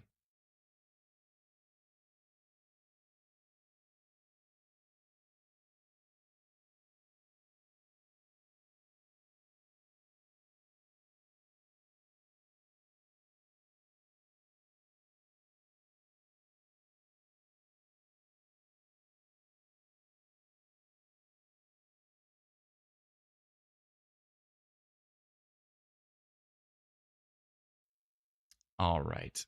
I am back now. Oh, yeah, Cynthia needs to be taking shelter with this one. This is a beast of a storm. Maybe areas north of Lodgepole, Pembina, Drayton Valley, Violet Grove, Easyford, Rocky Rapids, Round Valley. The strongest part of it is to the north. The south isn't as strong. It's going to be a boatload of lightning. As you can see, there's just like a plethora of lightning. But yeah, I wonder if that's going to head towards Edmonton. I do have to go put the little guy to bed here. One second. I wonder. It might miss Edmonton. We'll see. But I wonder, Brennan, are you around? Is there any chance you might be able to chime in voice-wise for a little bit while I go grab a bite to eat and put the little guy to I'll bed? be here in the background. I'll just jump in and around. Okay, sounds good. All right. Perfect, folks. I will be back in just a little bit. I have to go and just have a quick bite to eat, and I'm going to go put the little guy to bed after that. And then I'll still be checking in on radar. What I'm going to do, too, is I'll have my phone with me, and I'll have my headphone in. And if I see anything crazy, I will definitely jump in, and Brennan will do the same as well. But yeah, Brennan, you want to throw some music up, and we'll just and maybe throw up the animated radar. I'll let you have the radar up, just because I'm not going to be able to control it. Yeah, sounds good. Hold on. From Cynthia. Patricia just showed actually, you know what? I can probably hang out for a little bit here before I jump up. But whoa! Actually, you're probably going to show that on the stream, aren't you? You want to scroll down, maybe hit refresh, and see the that latest report that she just put up from Cynthia. It should be at the very top, I think. No? Yeah. Sometimes the latest reports like go further down. Let me try to find it here. I'll go to community home. See if I have it at the top. No, I don't have it at the top. Yeah, it's further down. It's right below that hail from Crossfield. Yeah, that one right there. Yeah, that's the view from Cynthia right now. Ralph Bellamy posting on Alberta Storm Reports. I mean, that's some scud hanging below the storm, but that's definitely, there's some greenage in there for sure, and that thing is producing big time hail. I'm fairly confident that thing's producing big time hail. So yeah, so there's that. Yeah, that is a pretty nasty looking storm. Cynthia is definitely going to be wanting to take shelter with that for sure. In fact, the strongest radar signature is going directly into Cynthia now. For sure. I'm talking big time velocity signature here. 97.2 kilometers an hour heading straight towards Cynthia. Cynthia proper. Cynthia is going to be needing to take shelter immediately with that storm.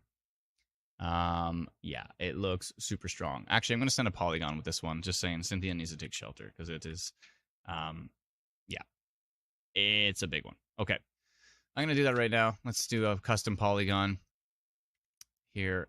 Our first custom polygon of the day. Normally we send them more often than this, but definitely our first of the day here. But Cynthia and surrounding communities, and Drayton Valley too, needs to take shelter with the storm. It is strong.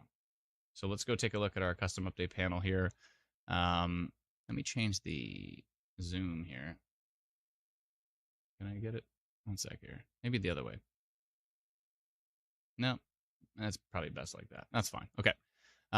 Let's do a little polygon around this towards Drayton Valley. Yeah, this is a beastly storm.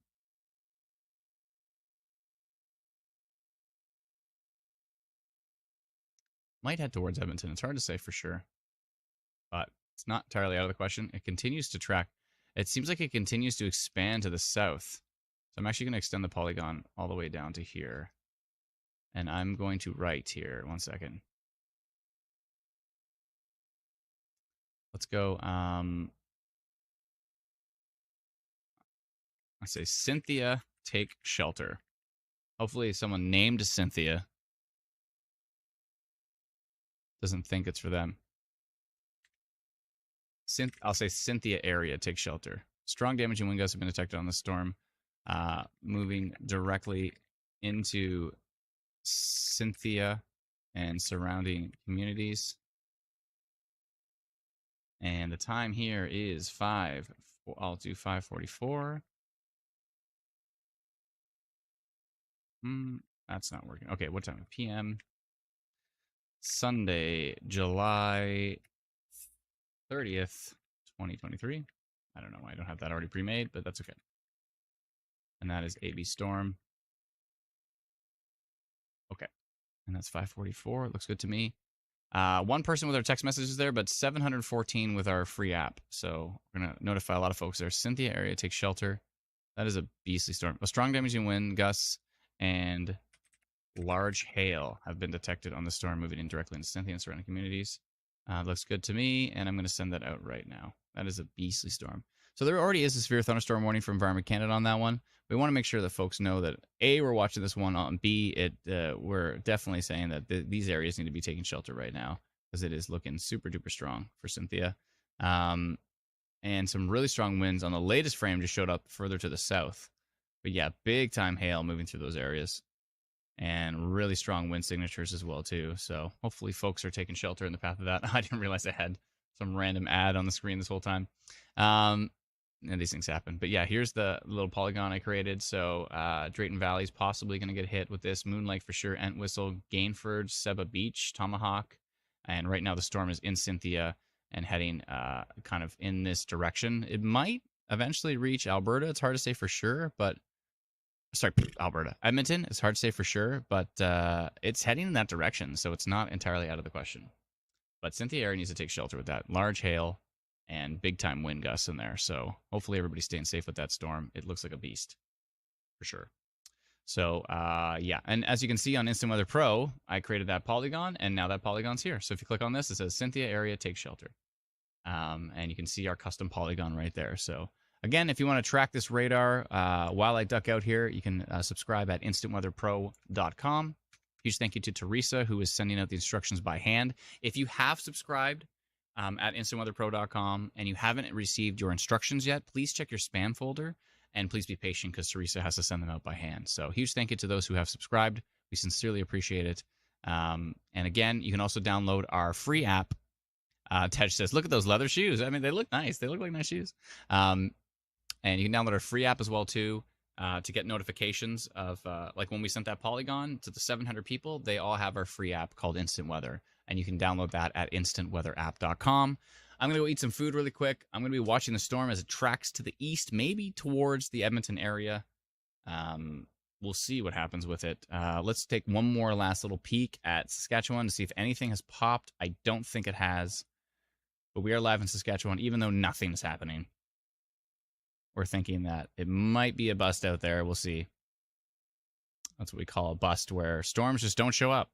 So you can have all the ingredients you want in the atmosphere. If storms don't show up, you got yourself a bust.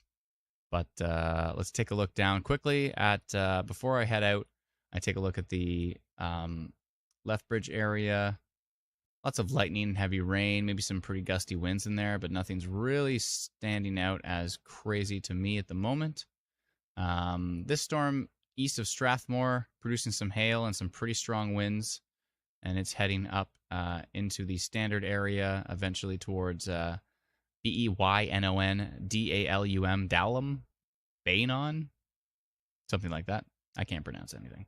And maybe up towards Drumheller eventually. There's also this storm here, which is the Carstairs one. It looks like Carstairs might have got off lucky with that one. Yeah, only some rain for Carstairs. The hail stayed south, went through Crossfield, and is now heading up towards Sterlingville. And it's got an interesting little hook on the backside of that storm, so that is definitely worth watching. And then up towards Allingham, there's a storm to the north of there with a little bit of hail. All right. So, and then there's the one west of Red Deer, which is actually getting a little bit more organized. Is it moving east? Like, it keeps trying to move to the north, but it keeps stretching to the east.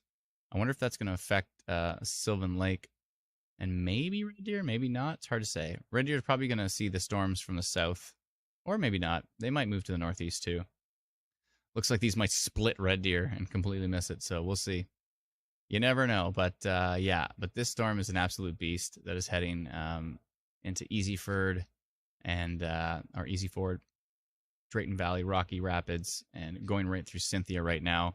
I'm sure those in Cynthia will let us know how wild it is there at the moment. So yes, so there's that. So continue to watch this. Again, I'm going to go grab some food. Brendan's going to put on some tunes, and he's going to leave the radar up, and he will be chiming in if something gets crazy. And again, I'm going to have my headphones on as well, and so I'm going to be listening to the stream just in case Brendan does chime in. And as well, I will be watching radar.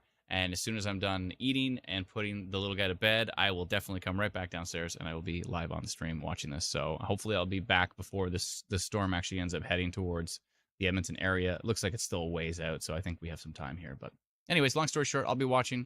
Please download our free app to get any notifications instantly to your phone.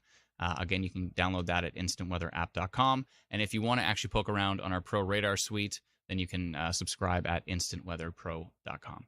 Thank you so much, folks. I will be back soon. And Brennan, please take over the radar here. And I sincerely appreciate your help. So thank you, Brennan.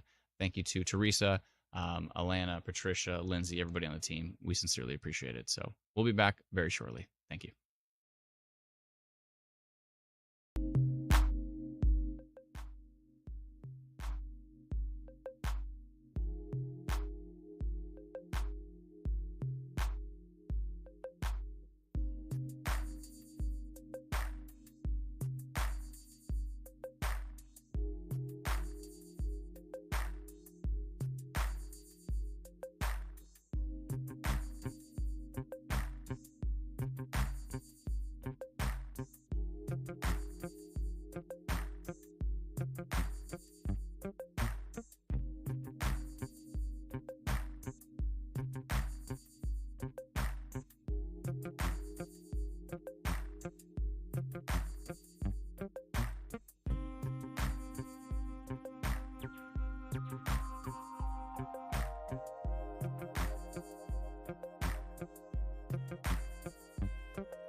Hey everyone, Brennan here. I just want to jump in on this interesting storm.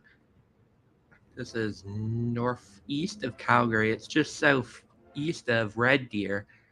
Looks like fairly large hail. Just went through the Wimborne area, Highland Ranch. Very large hail core. Nothing in terms of strong wind gusts, but it looks like a fairly nasty storm. Let me check out a different one here.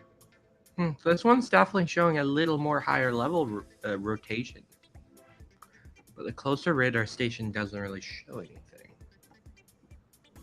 Keep a close eye on that one. It's a new frame, I believe. So the hail core did weaken a bit.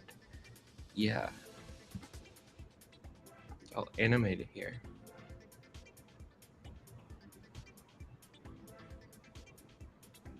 Yeah. Just to the northeast of Wimborne. Hopefully some large hail.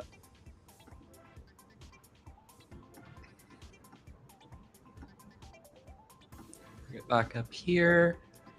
Strong winds continue just north of Drayton Valley. Easy Ford, large hail, strong wind gusts.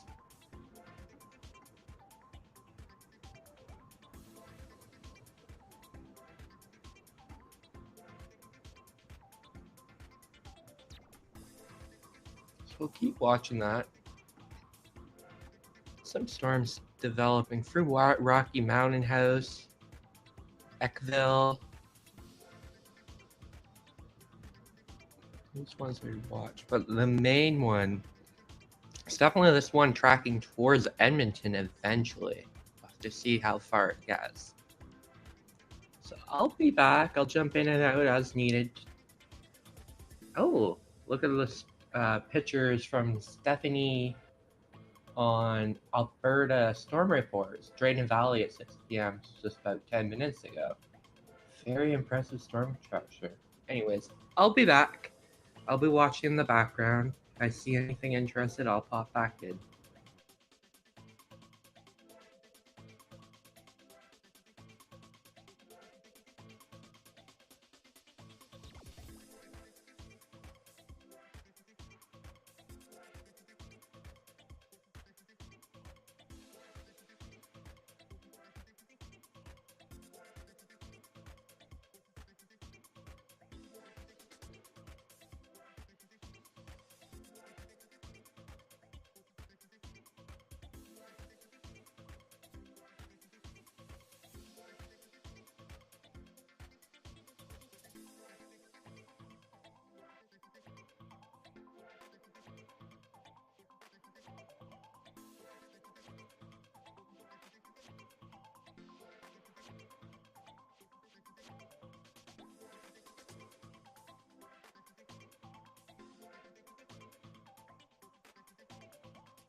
Hey everyone, Brandon here. I'm just jumping on as this storm has really caught my eye.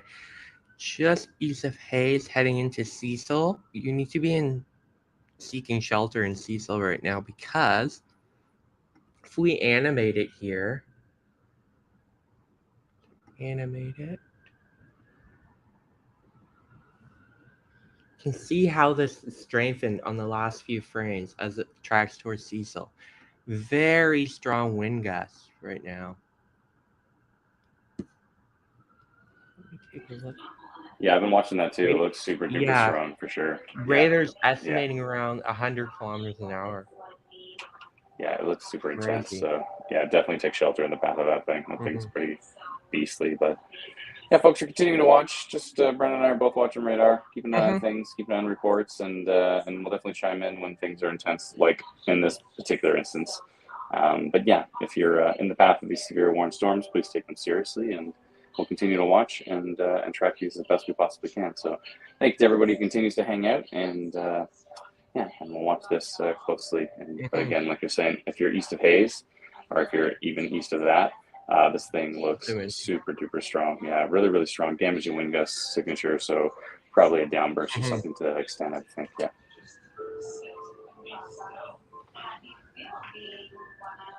Brandon, there's a lot of sirens at your place. There is. Non-stop there, right? Yeah, exactly.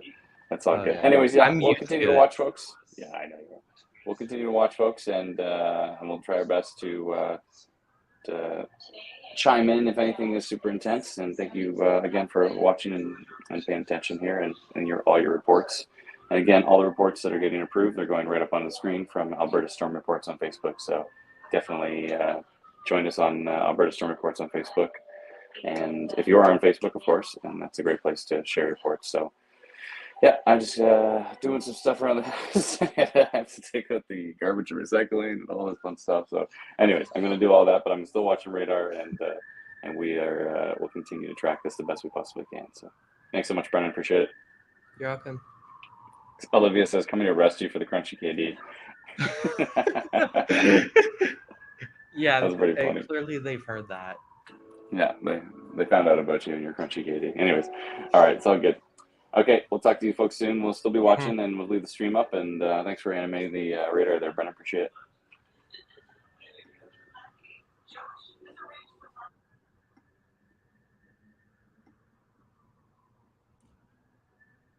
So I'm just gonna take a quick look around the province, and then I'll put it back to that area where we're watching. Just take a look here.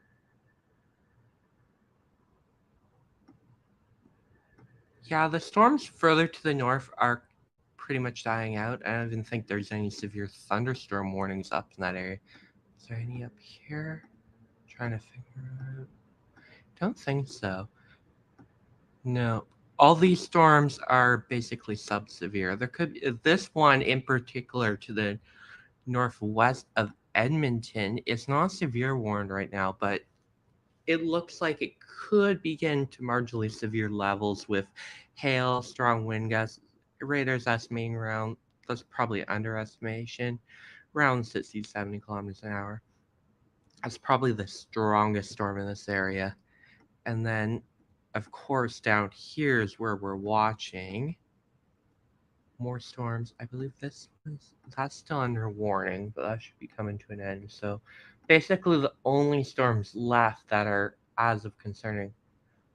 Looks like that wind we were watching earlier has weakened a bit. It's still strong, but it's not like a few frames ago it was like intense. It had like 100 kilometers an hour. So that's a good sign. It's still there. So if you're in the Cecil area, you need to be seeking shelter. It's basically the only, might be a few. Once that weakens, probably should be getting close to the end here. So we'll keep watching. Thank you for staying with us. I'll chime in as needed. Sit back and enjoy the music.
Hey everyone, Brandon here. I'm just popping in because this storm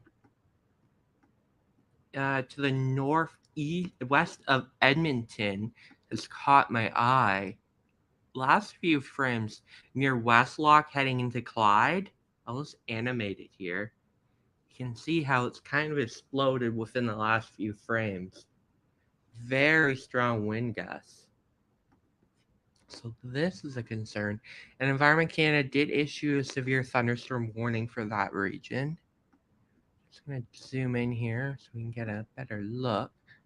So radar here is estimating around 90 kilometers an hour. What happened? So 90 kilometers an hour with this storm heading to Clyde. Eventually Nesto. We'll see it. See what else. I'm just going to take a quick look up here as I know there was some storms. Yeah, storm just east of Grand Cache.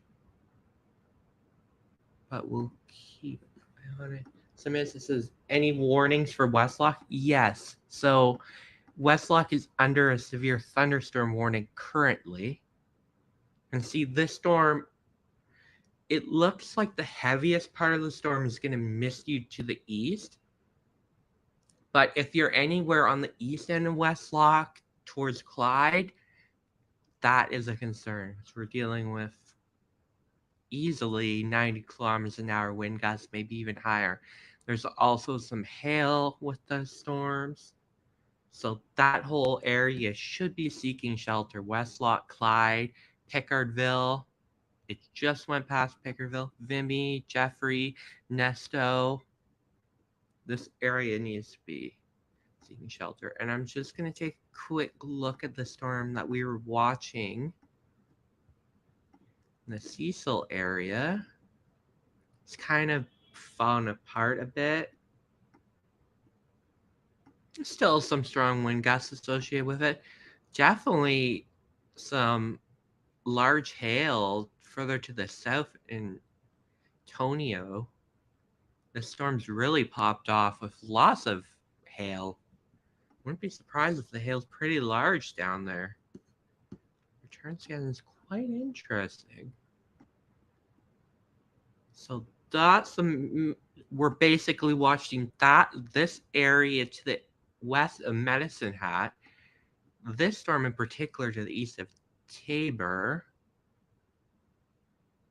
could be producing large hail, and then there could be some strong wind gusts embedded with the storm near Cecil, but it is weakening a bit.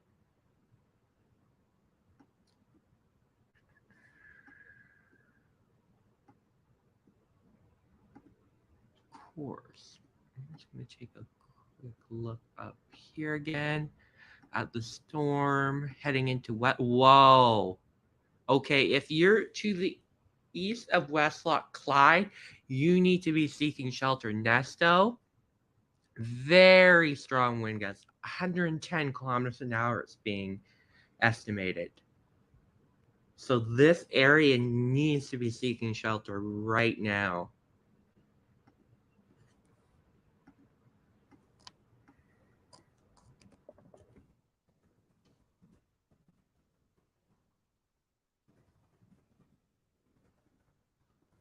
Adding that to the banner. So if you're east of Westlock, heading into Nesto, Clyde, seek shelter, please. This is a serious storm. It's going to be producing crazy wind gusts. And that is under a severe thunderstorm warning at the moment. So we will keep watching that. What I'm going to do is I'm going to put the music back on. I'm going to go do a custom update for this area because that's some serious wind gusts. So I'll be right back. Thanks for staying with us. Just a reminder, if you're in the Westlock area, please seek shelter. This is serious.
Hey everyone, I just was checking radar, and I'm not sure if Brendan mentioned this yet, but up towards Clyde, the winds are insane right now. I just mentioned it.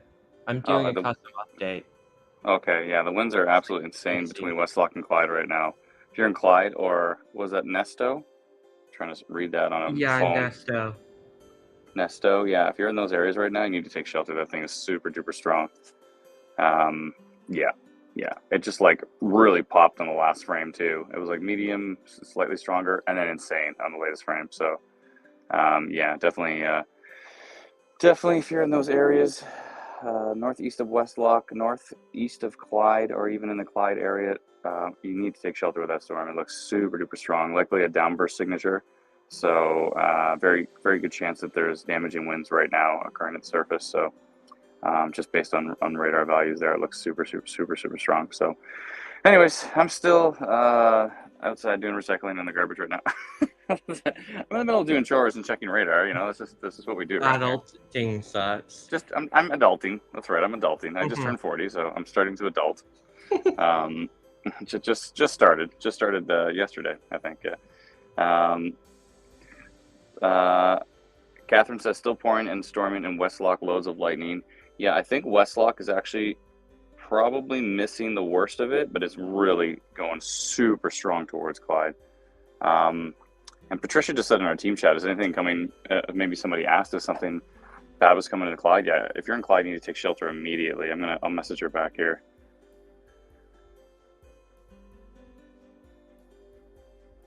Whoops, I think I just cut my audio off there. But yeah, so anyways, long story short, if you're in Clyde, if you're in Nesto, if you're anywhere northeast of that, you need to take shelter instantly.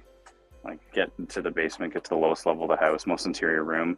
It's going to be crazy. So anyways, we hope everybody's staying safe. We're going to continue to watch radar. For those, we're still streaming in Saskatchewan, but Saskatchewan's looking more and more like a bust. I don't think any storms have really popped up there. All the strong stuff went south of the border. So anyways, so we'll continue to watch. We'll leave the live stream up as long as it'll go. I think it'll go 8 hours, but we're only at the 4-hour 42 mark, so we can let it ride for a while here. So, and we'll keep watching for any of these super strong storms that continue. But yeah, if you're in Nesto, you need to take shelter immediately. That thing is super, super strong. So anyways, I'm going to continue doing what I'm doing, and we'll continue watching radar. Thank you, Brendan. Appreciate it. I see your custom polygon there. Yeah, I see that custom. Yeah, good call. I think it might be moving a little bit more north than your polygon, but maybe not. No, I think you're right. It's right into Nesto. Going northeast. Yeah, Nesto needs to take shelter instantly. So yeah, definitely. So, okay, appreciate that. I'll be right back in a little bit to watch radar, and thanks again for your help. Appreciate it. Okay. So we'll continue watching the storm in Clyde. Nesto needs to be seeking shelter. This is a very strong radar signature. Radar's estimate around 100 to 110 kilometers an hour. So we'll keep watching it. I think we may have a new radar update, so I'm just going to refresh the radar. And then I'll continue watching that storm. Oh, yeah. That's very strong. Nesto, seek shelter, please. I'm going to update the banner here.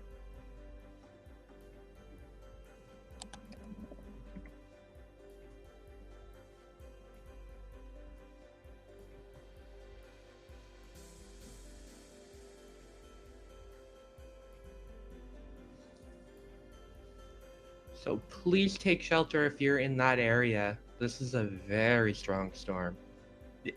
Along with the wind gusts, it looks like we could be getting some hail too associated with the storm. Doesn't look too large, but maybe quarter up to 2 size hail. I'm not sure what Environment Canada's mentioning. Let me double check on that one for you.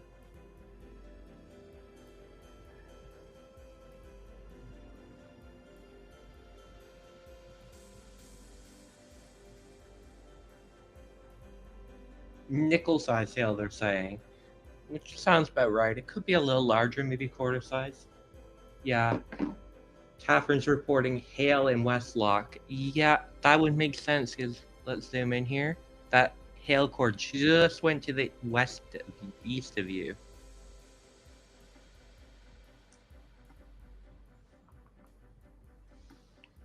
So we'll keep watching that. That's a very strong line of storms stretching from Nesto all the way down to just north of St. Albert. I don't think Edmonton probably won't be getting anything right now. There are some storms to your southwest, but they don't look overly strong. This is the storm right here that's showing very strong wind gusts. So we'll keep watching that. I will be in the background. I'll jump in when there's a new frame and we'll continue tracking this.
Hey, Brent, I just want to point it out. In southwestern Saskatchewan, there's actually a little bit of rotation, but everything I'm looking at is saying that it's probably elevated. So I'm talking about down by Frontier there. Yeah, so click on Medicine Hat radar, and then Medicine Hat, okay. Yeah, and then check out that storm right there. So I see what you mean. Yeah. Yeah, there's a little bit of rotation on that storm. I'm going to keep an eye on it. It's the first frame where it kind of like started looking decent. And if you go to tilt 2, it's definitely there as well. So it's kind of the first frame where, I mean, it was a frame before where it looked decent, there it was, and then you saw, and now that frame. So it's the first frame where it's really starting to come together. From what I'm seeing, like percentage-wise, it's sitting at like a 0. So I'm assuming it's elevated. I'm going to go, just looking at the environment, there's probably inhibition in place. Yeah, it looks like there is for sure. Yeah, there's like no supercell over that. There's no VTP. There's a whole lot of nothing. I think it's more just elevated. Yeah, it's just an elevated meso. I don't think the chances of it being traumatic is basically 0. So anyway, it's just worth mentioning because, you know, every time I see a meso on radar, no matter what's going on, I want to mention it, you know, of course, because you never know what can happen. But I'm going to keep an eye on that one. The Medicine Hat looks interesting. It actually looks way worse from the radar that's further away, right? But the radar that's close by, I mean, it looks like hail and maybe some strong winds. I would say hail, strong winds. Yeah, that's basically it. Maybe a flood risk in there as well too. But if you look at it from Calgary radar, it looks much worse. So if you click on Calgary radar and take a look from the distance, it actually looks like there's a big broad meso. Oh yeah. Right, but then that could be what's happening with the one over Saskatchewan too.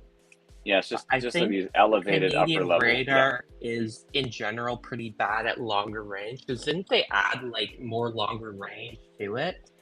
They did, but it's not getting to the point of being range folded yet or anything like that. So it's still, I mean, the velocity is only very slightly longer range. It's more the reflectivity that's like they basically made them all long range.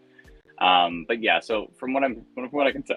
From what I can tell, there actually is a tiny little bit of rotation at the very, very southern hook of that Medicine Hat storm, but I don't think it's anything. And you know what I'm looking at from all these reports and all these photos, it looks like all these storms are pretty elevated. They're pretty high up in the air. It doesn't look like they're really, really surface based at this point in time. So it's possible that, you know, anything significant on radar could be quite high up off the ground. Medicine Hat just updated, and it's still kind of some broad rotation there, but nothing too wild. The storms that are south of the border are much stronger, but I don't know if they're really going to trek into the area. They are moving to the northeast, but all the good stuff keeps trying to track to the east-southeast. You know what I mean? Like that, it's very deceptive when you see those storms that are like tracking northeast, but then you go look at velocity and anything that's like looking substantial is tracking to the southeast. This what are you looking at there? To the northwest, Bowell or something? Yeah, Bowell. Bowell, yeah. Bowell, says maybe? 90 kilometers. Wow. Yeah, 90 kilometers an hour wind gust, it says. What station is that? Let me double check here. That's Medicine Hat. That's right near. Oh, is that Medicine Hat? Oh, okay. Oh, I see. That's on that same. Okay, yeah. And that's similar to what happened in just north of Edmonton with that storm near Westlock. Yeah. It just like exploded within a few frames. So we'll have to watch that one. Yeah, as high as 94 actually on that one. So that one might be kind of like the storm right now. So Dennis and Bowell, Bowell, Bowell. Dennis and Bowell need to definitely be on high alert with that one, if not taking shelter, because when the storms are elevated, if they're reaching 94 kilometers an hour and higher up off the ground, the thing is, you know, there's always a connection with the surface when you add precipitation. So if you add precipitation and you push it at 94 kilometers an hour, it can take down trees. So even if there's not a classic, you know, if it's not really surface rooted, there's always something with precipitation that can always kind of like bring those winds down to the surface because you're adding mass to it, right? You're adding rain particles to it. So you're just basically adding something for the wind to push things over. So yeah, so basically right in between Dennis and Bowell, it looks like it's going to be pretty darn strong. And where's that? Is that going basically northeast? I think that's going northeast. Yeah, it really kicked up in the latest frame. Medicine Hat, and it's southern part. And it's funny how that storm is. the storm is bowing, and it's going through Bowell. It's a little too coincidental there. But yeah, so the storm's bowing. So on the very leading edge of the bowing part of the storm, going through Bowell, going through Dennis right now. Definitely damaging wind risk for that storm. And like you're saying to the south, some decent sized hail might be going through Medicine Hat relatively soon. So it looks like Medicine Hat definitely not going to avoid this one for sure. You might split the hail though, because if you notice, if you back it up a few frames, the hail was kind of like together and then it started splitting. I wonder if those storms are actually splitting, because the hail cores are splitting apart. And then I wonder if on the next couple of frames, Medicine Hat is like, yay, we're going to get a storm. And then it's going to do the classic split right Yeah, it's going to be like that meme where it's like, I'm getting a storm. And then it just and then it just splits, like basically does to you, Brennan. So yeah, exactly. Yeah, all the time. Yeah. All the time. So, so that could be interesting, but definitely on the northern side there. So definitely Bowell and Dennis, and anything to the northeast there. I'm not seeing any more town names. It's probably a pretty rural area there. But areas northwest of Bowmanton. Yeah, there's a lot of bows around there. But yeah, so that area is an issue. And then, we're still seeing that like elevated kind of really weak kind of outflowy rotation west of Bracken and Saskatchewan, but that's not really anything crazy. So we'll keep an eye on that. It looks like Saskatchewan overall, I mean, they put up the watches, I guess, from the stuff coming in from the southwest, they're putting up the watches, but the stuff we were expecting to be in Saskatchewan around 5-6 o'clock just never showed up at all. Like it was supposed to be super intense there, and it just never really showed up. So I'm looking at tomorrow's forecast, and it looks like a similar thing. Like, the environment is there in eastern Saskatchewan and western Manitoba, but the bust potential is very real, because some models show storm development, some don't. Aha. Yeah, I wonder if we're going to deal with the cap issue there or something. So anyways, it's all good. Continue to watch there, folks. We're watching. We're here. We're tackling lots of stuff. Brennan's got a lot of forecasts to do, and I'm tackling lots of tech stuff right now. And long story short is we're here, we're watching, and we'll keep an eye on that Bowell storm, because it looks pretty intense, and Medicine Hat's probably going to get some pretty big time hail coming up soon. At least, maybe I say big time, but maybe not in Alberta standards. So you're probably going to get maybe P nickel, maybe quarter. We'll see. Which is like a Thursday in Alberta, but and there is some strong winds actually east of Leduc as well too. Up on I went up to CASCV, and even higher, and east of Leduc, it looks like actually Edmonton might actually be seeing some pretty strong winds as well too. It's starting to strengthen just as it heads toward town actually. So Edmonton might actually see some decent stuff here. 74 kilometers an hour, 70. And the stuff east of Leduc, southeast of Leduc, is 74. Yeah, and that's strengthening though. So I wonder if that's it's not even under a severe thunderstorm warning yet. Oh, really? Okay, I'm going to make a polygon for that right now. Just say severe thunderstorm potential. I'll do a blue one right now, just because it's strengthening the last 3 frames as it's heading right into Edmonton. So watch either for Edmonton. No watch either. Okay, well they might think it's elevated and it's not going to be an issue. I'll just do the blue polygon just to give people a heads up there. But it's very possible that it's going to be again not rooted with the surface, and chances are, I mean, if you're not even reaching severe wind gusts on radar, then it's probably not going to hit those severe levels. But in the last 3 frames, we just got a new scan.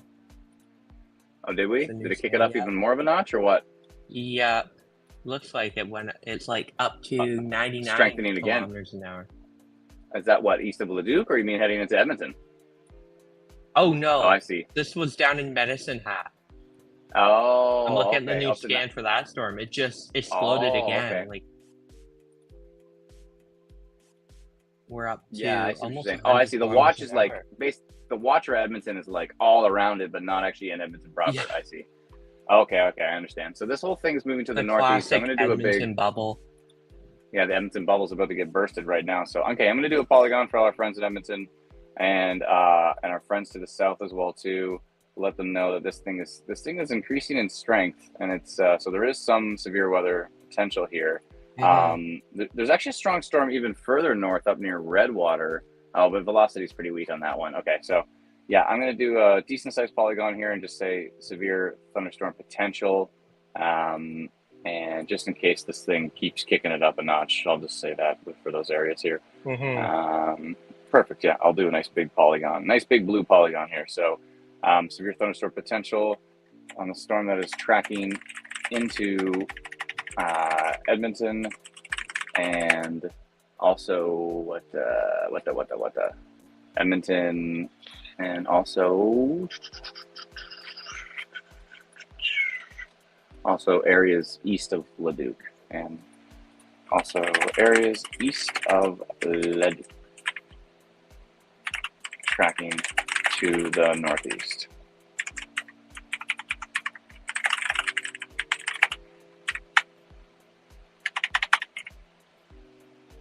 All right, and this is at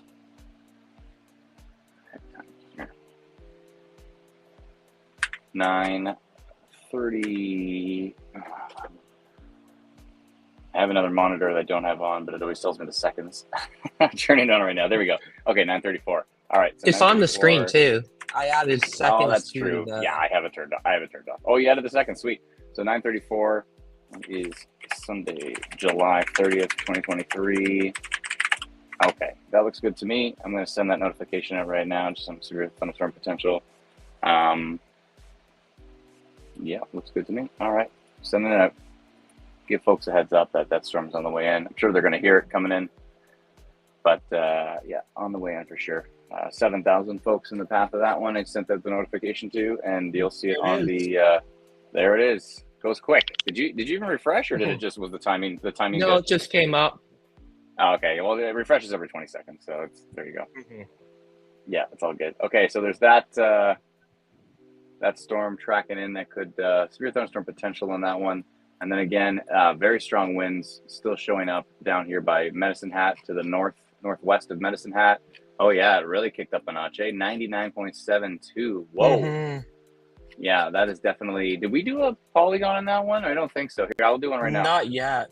No, I'll do one right now. Give me 1 sec. I'll do a polygon for that one because it's, yeah, that's definitely kicking it up a notch. That needs to be. I know it's probably under a severe thunderstorm warning, but we like to send out custom polygons when things start to get wild. Although it's going in an area that isn't under a warning right now. Oh, okay. Just to the north. All right, I'll send a little northeast of that. Okay, I'll do a pretty big polygon here so folks know that's on the way. Yeah, it's looking pretty darn strong. I'll do orange damaging winds detected on the storm near, what is it, Bowell? Yeah, on the storm. And Bowell tracking to the northeast. The northeast of Medicine Hat. All right, and that is at 9:36. Perfect. All right, I'm going to send that out as well too. And I think my polygon actually extends into Saskatchewan. And the reason I know is because it's asking me to also post it to Saskatchewan. So I think I'll not, because I don't know if it's going to stay strong that way. But I'll just it probably will weaken by then. Probably, but I'll send this big old polygon. So like pulsing. Yeah, for sure. All right, then you should see that on the stream pretty soon. Yeah. Maybe hit at 5. Yes, Gates, South Edmonton, large wind gust shaking my glass patio doors. Well, there you go. I mean, that means it's reaching the surface, right? If it's if the winds are intense like that, then it's definitely reaching the surface. So, yeah. So whenever this 20-second window is up, you should see my polygon. Boom! There it is. Nice. Cool. All right, so that's that. So we've got those two areas. NEVAEH says, "How's Edson?" Edson's fine right now. I think Edson has a risk tomorrow, but I don't think you've got a risk today. I think you're golden for today right now. I think you're fine, but I think you do have some risk tomorrow. So that's worth paying attention to. Yeah, whoa, I'm still working Brennan. on the Alberta forecast. Brennan, go jump over to Grand Prairie radar way up there. Yeah, there's a little mezzo Check it out at the bottom. See that? Oh, I see what you mean. I was looking at that storm earlier, but it looked kind of elevated. I wasn't sure. But it looks like it stayed for a few frames. Yeah, if you go back a few frames, I don't know why. If I go back a few frames, I'm getting like nothing. I don't know. That's strange. Are you getting the same thing as me?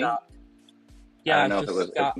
It might not have been processing earlier, or something like that. But yeah, it looks like it's kind of hanging out as a little mezzo there. I'm gonna go minor rotation on that one just because it's being sneaky. Oh, is it? It's in the width. Oh, I think it's width. I'm gonna go to split. I'm pretty sure it's width. Yeah. It's bang on width. It's definitely there. Yeah, I'm gonna go ahead and notify that one. This is the northeast of Grand Cache. It's kind of in the middle of nowhere, southwest of Fox Creek. It's a very rural area, but I'm gonna go ahead and send. I'd be surprised if we have anyone up there. This will be shocking to you. You'd be surprised. For some reason there's at least someone everywhere. Because when I'm trying to do those notification tests, I would like make a polygon in the middle of nowhere in British Columbia somewhere, and it'd be like 4 people. And I'm like, are you serious? How is this possible? That there's just 4 random people. When the National Weather Service does like those warning maps on Twitter, and it says like population affected 0. Yeah, exactly. They're sending tornado warnings to like bears and stuff. Yeah, I know. Yeah, it's funny. So, all right. Well, I'm gonna do it's east of Muskeg River, so I'm gonna do a little polygon here, and who knows? Maybe satellite one day will show something that touched down around here. But this is heading up Strong towards wind gust continues northwest of Medicine Hat. I think we're getting up to 101. 101. Oh, it's strengthening. Yeah, for sure. Yeah, it's definitely strengthening. This might head up to Fox Creek, so I'm gonna extend my polygon just up to Fox Creek so they know what's up. But yeah, it looks like this could be interesting. So I'm gonna send out that polygon right now. Just some minor rotation updates here. Minor rotation detected on the storm. Where would it be here? Northeast of Grand Cache, tracking to the northeast, potentially towards the Fox Creek areas. And then the timing here is 9:40. And there we go. Sounds good. All right, more polygons in the last 5 minutes than we've done all night. That's been pretty interesting here. So, all right, there we go. Okay, I sent that out, so you can see that polygon now as well too. And I think that's pretty much the interesting storms at the moment. The one heading through Edmonton, we're getting reports of it being pretty darn gusty. And there's some radar noise in Edmonton, Brennan, that kind of looks like rotation, but it's definitely noise. But yeah, the stronger winds for sure are the ones down to the southeast, the ones near Raleigh View and New Sarpata. Yeah, those ones look pretty darn strong, and it's going to get pretty darn windy going through Edmonton as well too. So, and then let me go check out those new wind gusts you're talking about. Yeah, I see what you're saying. Yeah, 101. Yeah, that's pretty strong. That's a pretty strong downburst signature for sure. It's on the leading edge, like straight line winds coming off the leading edge of that bow. That's a pretty near Bowwell, leading edge of the bow, northwest of Bowmanton. A lot of bowing happening here, and yeah, those are really strong leading edge winds. So yeah, all right, sounds good. I think looks like some hail probably. There's a little tiny bit of rotation on the hail from Medicine Hat, but it's on the west side of the storm. Yeah. If you know what I'm talking about, it's on the west side of the storm, so it's in a weird spot. I don't think it's necessarily tornadic. Yeah, there's just a little. So if you go down there, if you know what I'm talking about, just there. But if I see you're in dual mode again, if you do the swipe, it's actually on the left side of the storm, which is a weird spot for it. So, yeah, do the swipe, you'll see, because it's, you know what I mean? It's in a weird spot. Yeah. I think so there's pretty noisy too.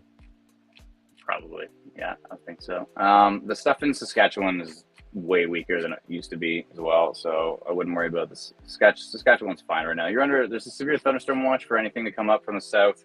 I think they're just being proactive about that. I'm not really seeing anything indicative of severe weather coming up, but I mean, you know, they also could be expecting stuff later on tonight. I Patricia says, can you change it to 30 seconds? So she wants you to update the reports every 30 seconds. Yeah, I can do that. Yeah. Because she's probably approving faster than, right? So she has to kind of... Yeah. Yeah.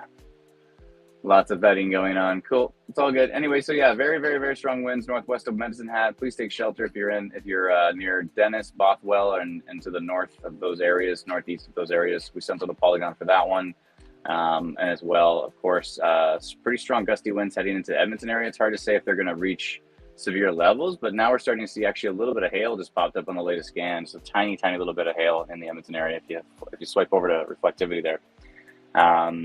Yeah. Brenda in the comments says, how do I get polygon notices? You download our free app. So if you go to instantweatherapp.com, you can download it for free. And then if you're in those areas, you'll get those notifications. So please let us know in the comments if you received the notifications. I'm pretty sure many in the area did. As when I sent that notification out to the Edmonton area, I think it was like 7,000 people or something. It was pretty wild. So yeah, there's definitely a lot of folks that got that notification, knowing that maybe there's a hint of a chance of some severe weather coming in. Definitely going to be a noisy storm heading into Edmonton and Beaumont and surrounding communities there. And some pretty strong winds as well, too. The fact that people are saying it's strong winds before the storm even got there, then there's that. Brenda says, I have the app, Adam. Okay, well, if you were in the area of the polygon and you didn't, sorry, Brenda, can you clarify? Are you asking if you want to get the notifications, or do you want to be able to see the polygons on radar? Because those are kind of two different options. But if you want to receive the notifications, then you should. If you're in the path of that polygon that I just drew, you should get it, because we definitely pinpoint stuff. So, Brenda, where are you located? Are you in Edmonton by any chance, or are you inside of one of the polygons I just sent out? Said ops.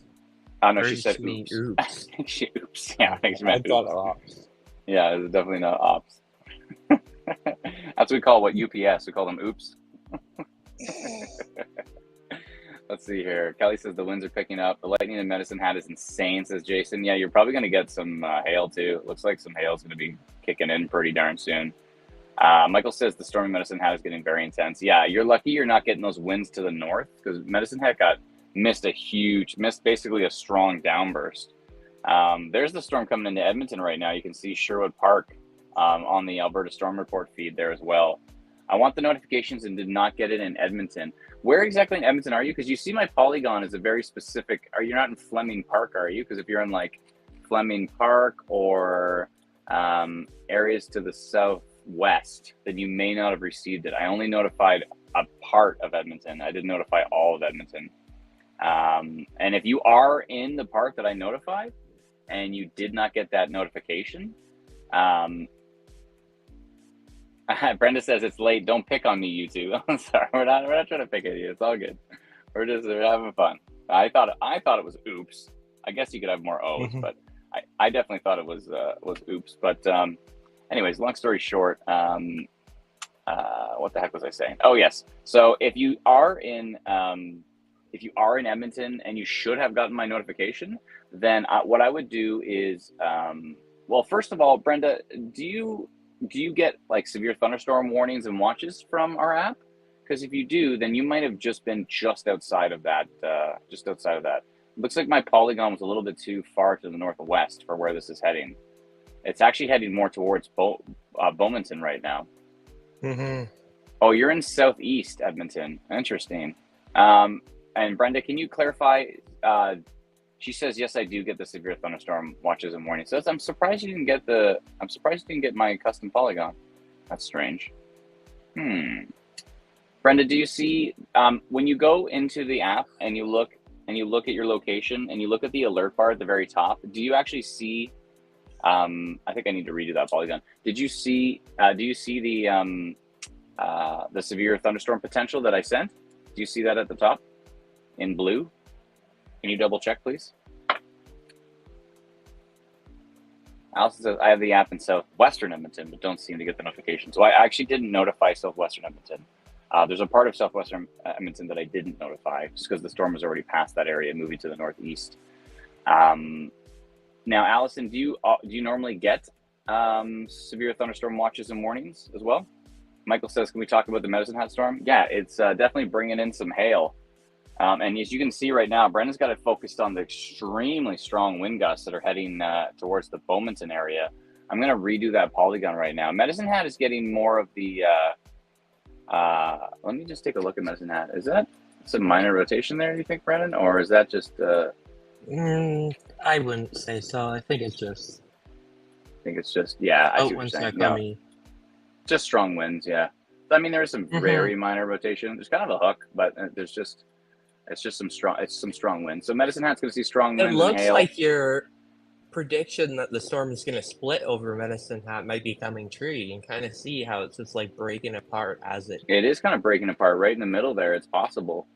It's possible. But that Bowmanton storm is, or Bowmanton, is looking super nasty. So those are really, really strong winds on the leading edge of that bow.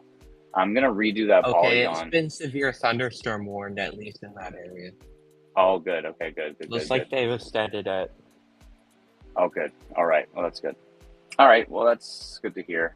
I'm trying to think here. It looks like there's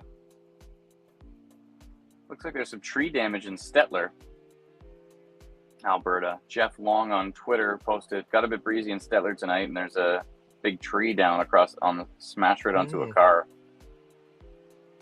So yeah, it looks like there is pretty good surface winds tonight. So there's that.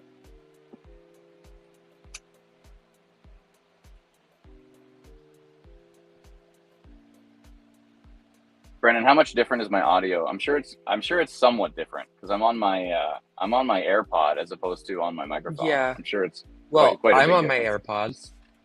All right, let's AirPod it up.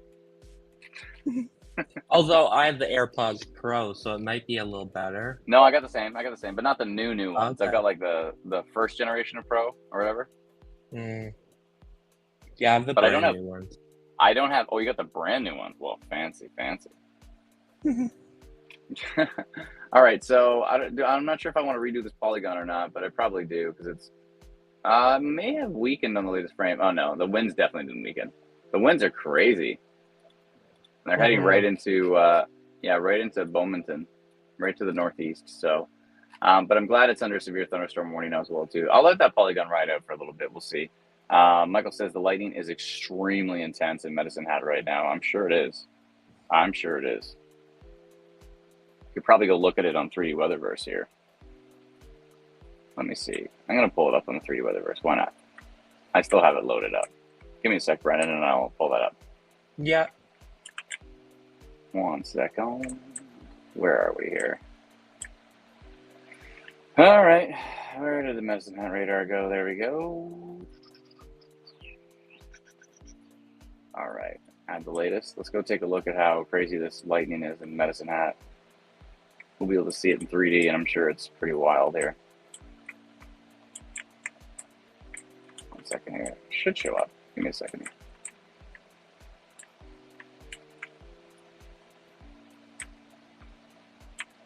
I wonder if I have to redo this here. I might have to. Whoa, the storm looks awesome, though.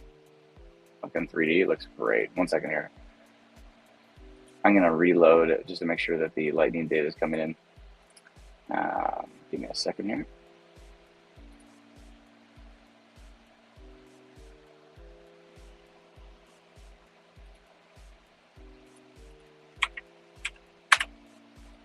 All right, let's go fly to the west.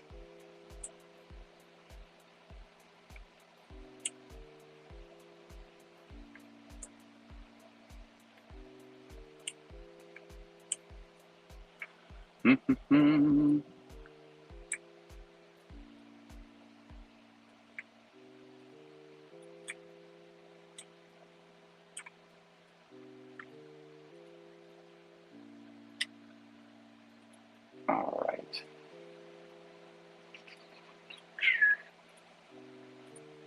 Brennan, I don't know if you have me added to the stream yet or not, but do you want to throw me in?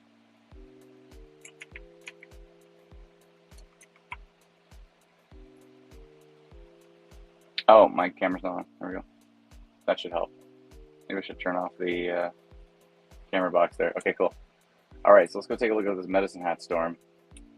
It is pretty wild looking. Whoa, I can't even find a spot to look at it here. It's so intense. Okay. Yeah, I'm going to say the lightning is pretty wild in the Medicine Hat right now. This is the storm in our 3D Weatherverse. And we built this with a company in Australia called Geosynergy. And yeah, as you can tell, it's pretty cool stuff. We built it inside of Unreal Engine, and we're using real radar data, real lightning data, and real wind data to simulate a thunderstorm in real time. So yeah, that Medicine Hat one is kicking out a lot of lightning and thunder right now. It's pretty wild. So I can appreciate that they're saying it's pretty wild in Medicine Hat right now for sure. And then we have those strong winds to the north as well. And yeah, this is the view from Medicine Hat right now, at least based on radar. It's a pretty cool view. Again, all the way the clouds are actually moving, all of the wind direction, all the overall structure, it's all based on actual radar data. And then we have the lightning data, lighten the storm up as well too. So pretty interesting to see here. I'm just going to jump in the comments and see what you think of that. Let's see here. Any rotation in Medicine Hat, says Sandra. Not at this time. There was some really broad stuff, but nothing too sharp. But I'll take a look at it for a sec. Sylvia says, that is an awesome app. Best lightning storm I've seen in a while. Cool. Thank you so much. Appreciate it. Michael says, is there any rotation at all in the Medicine Hat storm? We thought we saw funnel clouds as it was approaching. There might have been some kind of danglers dangling off of it as well too. Let's go take a look at here. I'll jump into Instant Weather Pro and we can take a peek at it. Excuse me. Let's go do that right now. So let me just load this up. But yeah, the thing looks pretty ridiculous in 3D there. And if I go to Instant Weather Pro, these are the really very strong winds we're talking about just near Bowmanton. But Medicine Hat itself, we're not seeing any super organized rotation. Kind of some broad stuff here, a little bit of broad rotation here, but nothing really jumping out at us. But yeah, strong winds, lots of lightning, and heavy torrential rain, of course. And some of it's breaking up though, which is really interesting. So yeah, like Brennan and I were talking about there, it looks like the storm's trying to break in half right as it heads towards the Medicine Hat. You can see it was more organized and a lot stronger as one big cell earlier. But as we move through the radar, you can see it's starting to split right over Medicine Hat. So yeah, so definitely Medicine Hat's probably going to avoid the majority of the hail. I think southeastern Medicine Hat is probably going to see this core, like this pink core of hail here. That's going to head right through Connaught there, Southland, Meadowlands, South Ridge, Crestwood, Roytal, Maxon, Ross Glen. Yeah, those areas are probably going to see some hail at least coming in from Bull's Head right now. But yeah, so that's there's that storm, and then there's this storm to the west, which I want to take a look at. Just a little bit of hail north of Bow Island. There's a lot of bowing going on around here. West, so many bows. There's a lot of bows in this area. And then if we take a look further to the north, everything northeast of Calgary and around Red Deer looks pretty messy. The stuff going into Edmonton right now looks like it could be pretty darn gusty. There's some pretty strong wind gusts, 70, 71, 74, right in Edmonton proper right now. So, and even to the west of Edmonton, where there's not really a storm, just some rain, looks like really strong wind gusts as well, reaching almost 80 kilometers an hour. So Kelly says storm is really starting in North Edmonton. Yeah. And Deb says Bow River. Yes. Nicole says at Medicine Hat Airport, currently very strong winds, heavy rain, lightning. Thank you very much. Oh no. Danny says lightning hit a house here in Fort McMurray about a half an hour ago, caused a house fire. That's not great. Yeah, I figured those storms would eventually hit Fort Mac here. Yeah, it looks like they did end up going through. Nothing was too strong on the wind velocities. We did see some rotation over here near Fox Creek, so let's go take a peek at that from the Grand Prairie radar. Let's see if that's doing anything yet. Still showing the same frame there. I wonder if Grand Prairie radar is down. Because it's still, oh, we did have another frame. Oh no, it's still the same frame. I don't know what's going on there. That's 11. This is actually a really old update. We might have notified that on some really old data there. I didn't even realize that, Bren? The That's the 11 frame. So that radar might actually be down, right? Because that storm might not even be in that area. That's not good. No, that's not good. It may have weakened actually as well too. It's hard to tell. Let's see what the positioning is between those two radars. It didn't go that far. You can see the difference. It went that far in an hour, so it went really slow, very, very slow. So the Edmonton radar is up to date, but the Grand Prairie radar is actually way behind here. Yeah, we need to put in some logic in Instant Weather Pro to say how old an update is. You know what I mean? Especially when it's getting really old, we should definitely like make it red and say this data is 37 minutes old or whatever it is. Yeah, Deb says the radar is down. Yeah, it looks like it is down. So there's that. So that rotation update may be something we might want to pull down because that might be old information at this point in time, considering that radar has been down for a bit here. I wonder if the Prince George radar can hit that. No, too far. And the only ones that are going to be able to hit that is the Edmonton radar. I just pulled it. It should disappear soon. Yeah, I'd pull that because it looks pretty messy now. So it probably was there and it probably weakened. So yeah, let's just pull that. Yeah, so the Edmonton storm is still looking interesting. It's definitely looking pretty gusty, and folks are saying it's pretty darn windy in the area as well too. So the internet and TV keeps going in and out. Medicine Hat, says Michael. Chelsea says there's no rotation near Edmonton. No, none at this time. We're not seeing anything from the Edmonton radar at this time that's suggesting anything is too strong for that area. So that's good. Still seeing really strong winds, insanely strong winds, 106 kilometers an hour north of Bowmanton. Brendan, it's staying just in my polygon. Like, look how close. It's so close. I'm glad I'm glad I didn't send another one out, but it looks like it's just towing the line. Oh, look, I couldn't be closer. Like, this is like the separation of the strongest winds here. Couldn't be closer. But yeah, if you look at this right here, 110 kilometers an hour. These are super, super duper strong winds, folks. If you are in, let's see what's up the road here. Prairie Coles, is it Coles? Prairie Coles Natural Area. Sounds uninhabited to some extent, but if you're in Hilda, McNeil, those winds are coming in and they are super duper strong. That is by far the strongest storm in the area right now. That's the same storm that's connected to Medicine Hat, but Medicine Hat is definitely not getting the same strength that is happening to the north. So that little bit of hail might even weaken just before it hits southeastern Medicine Hat. We'll see. All right, so that's basically your storms right now. We're keeping an eye on all of them. We're gonna go back to doing our thing and watching radar, and we'll leave you with the music and the radar animation. Brendan, can you switch it back to your radar animation there, and then? Yeah, I will. Okay, cool. All right, folks, we'll be watching closely. If you do have any questions, please let us know. Ben says, can you check Medicine Hat, please? We just did. Strong winds, torrential rain. Clarissa is asking about Edmonton. Edmonton looks like strong winds, torrential rain, lightning. Same thing with Medicine Hat. Medicine Hat might see some hail. Edmonton could see some small hail. It looks like it may have just for a brief stint there. But yeah, overall, it's just strong winds. The area that's really the concern at this point in time, I think I am going to do a new polygon because those winds are crazy. So I'm going to do a new polygon north of Bowmanton that ends up going up towards Hilda, maybe Pivot and Schuler as well. And I think that's the border. Yeah, that is the border of Saskatchewan right there. What's going on here near Blind Loss? Oh no, that's just noise.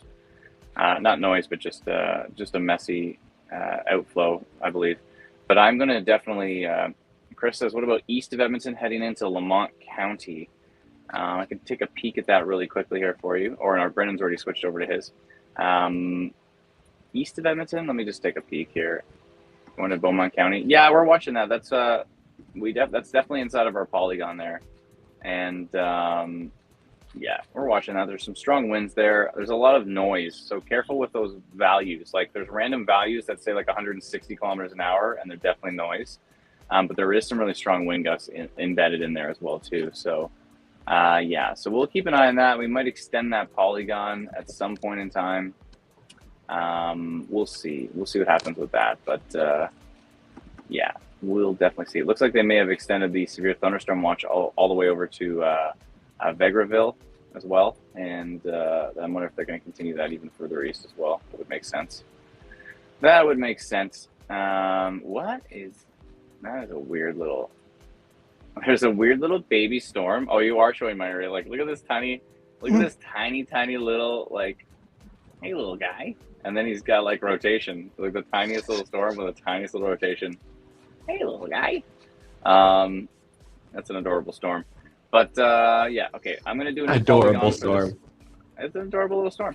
I'm gonna do a polygon for this because this is insane. 110 kilometers, 103 kilometers. Oh, maybe it just weakened slightly. But yeah, I'm doing a new polygon right now. So Schuler, Hilda, you need to be getting prepared with that one. And that is eventually going to go into the strongest part of those winds, should actually track right into Saskatchewan pretty soon.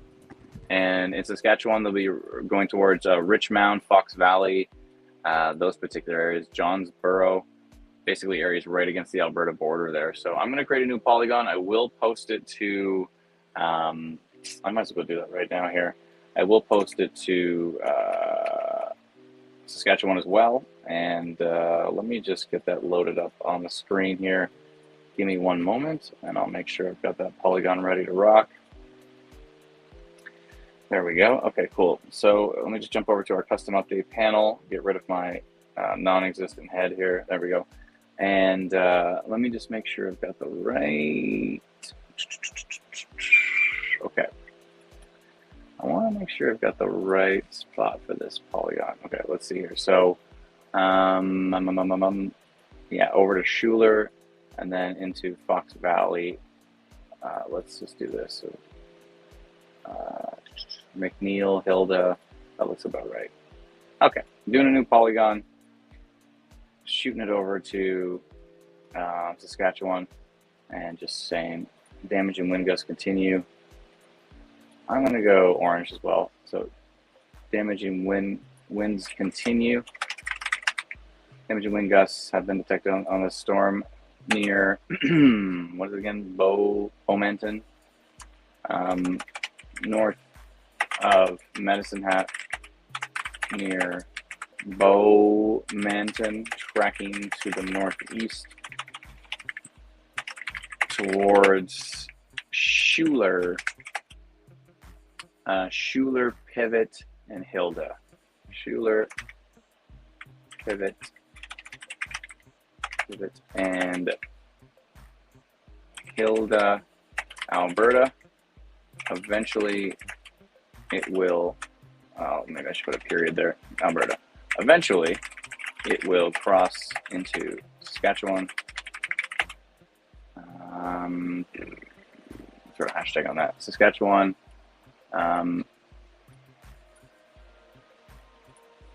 In areas like, let me see here.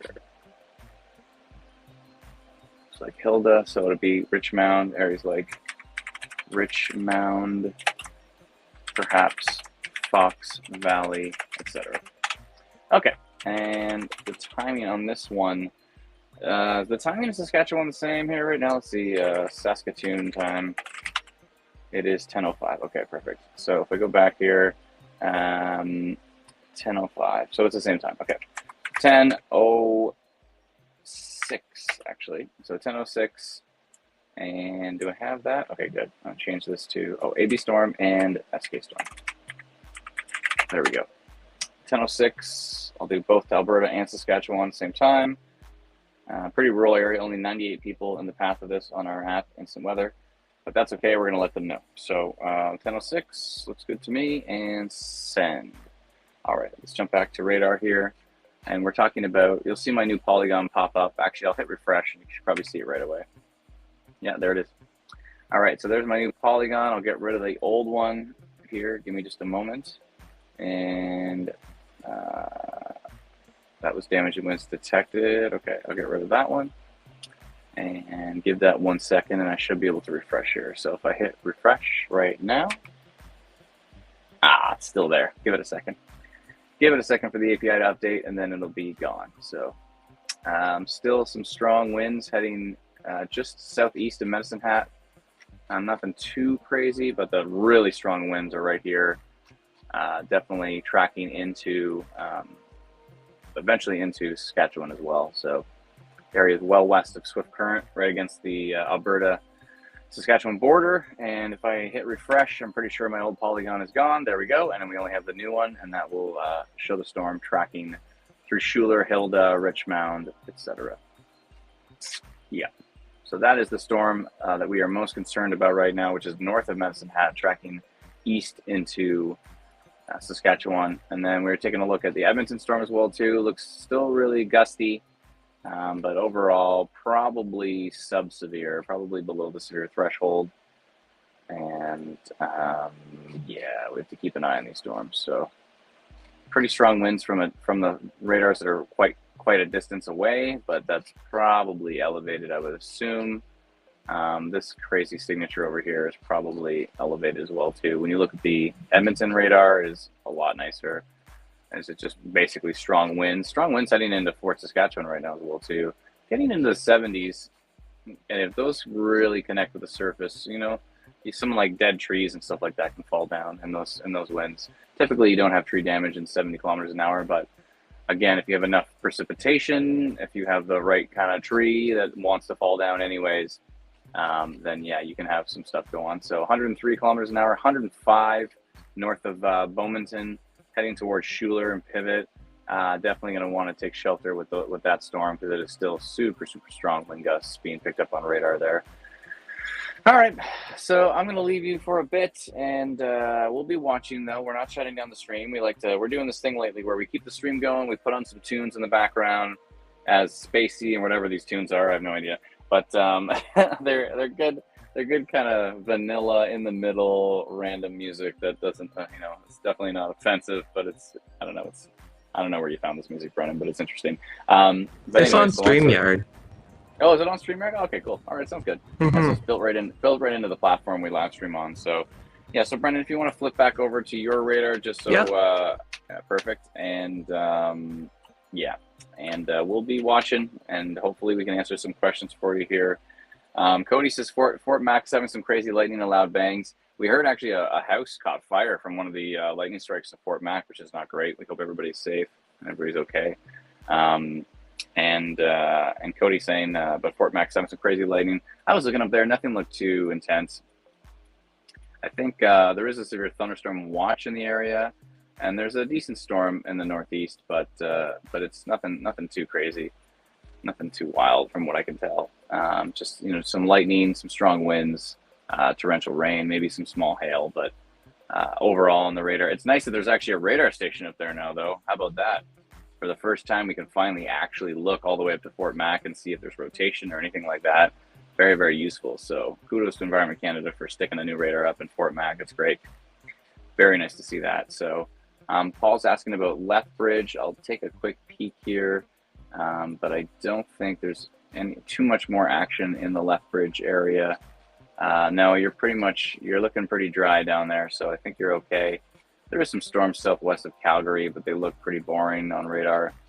Some lightning, and that's about it. So anyways, yeah, so the main concern is the storm north of Medicine Hat. It is quite concerning. So definitely if you're in the Schuler area, if you're in Pivot, if you're in Hilda, and on the Saskatchewan side of the border, if you're in Horsham, if you're in Fox Valley, if you are in Richmond, those areas could see the storm, and it looks pretty darn strong. So hopefully it weakens, but we'll have to see how it goes.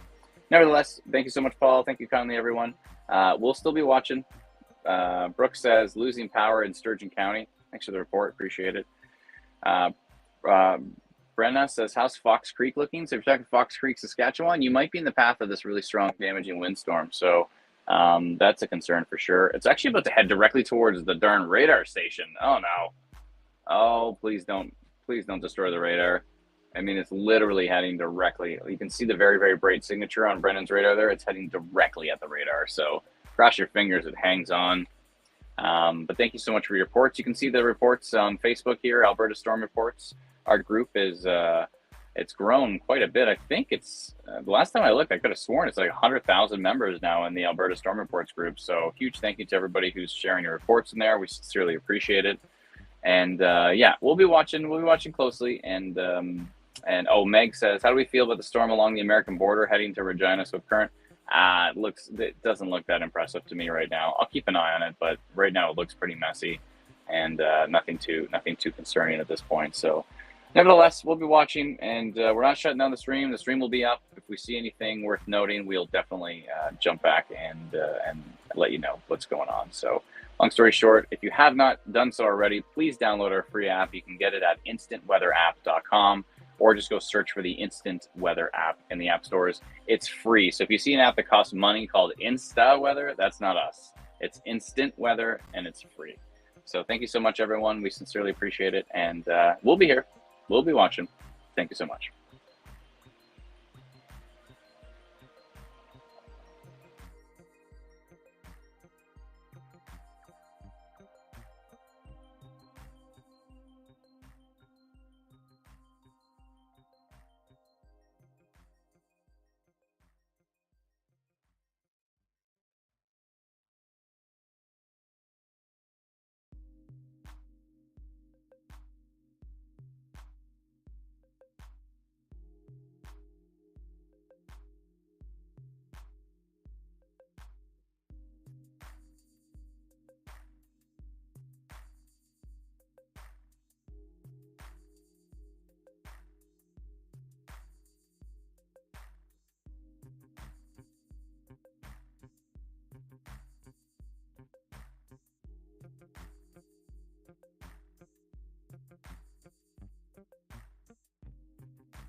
On a side note, Ella on TikTok just said, a whole tree just flew into my window.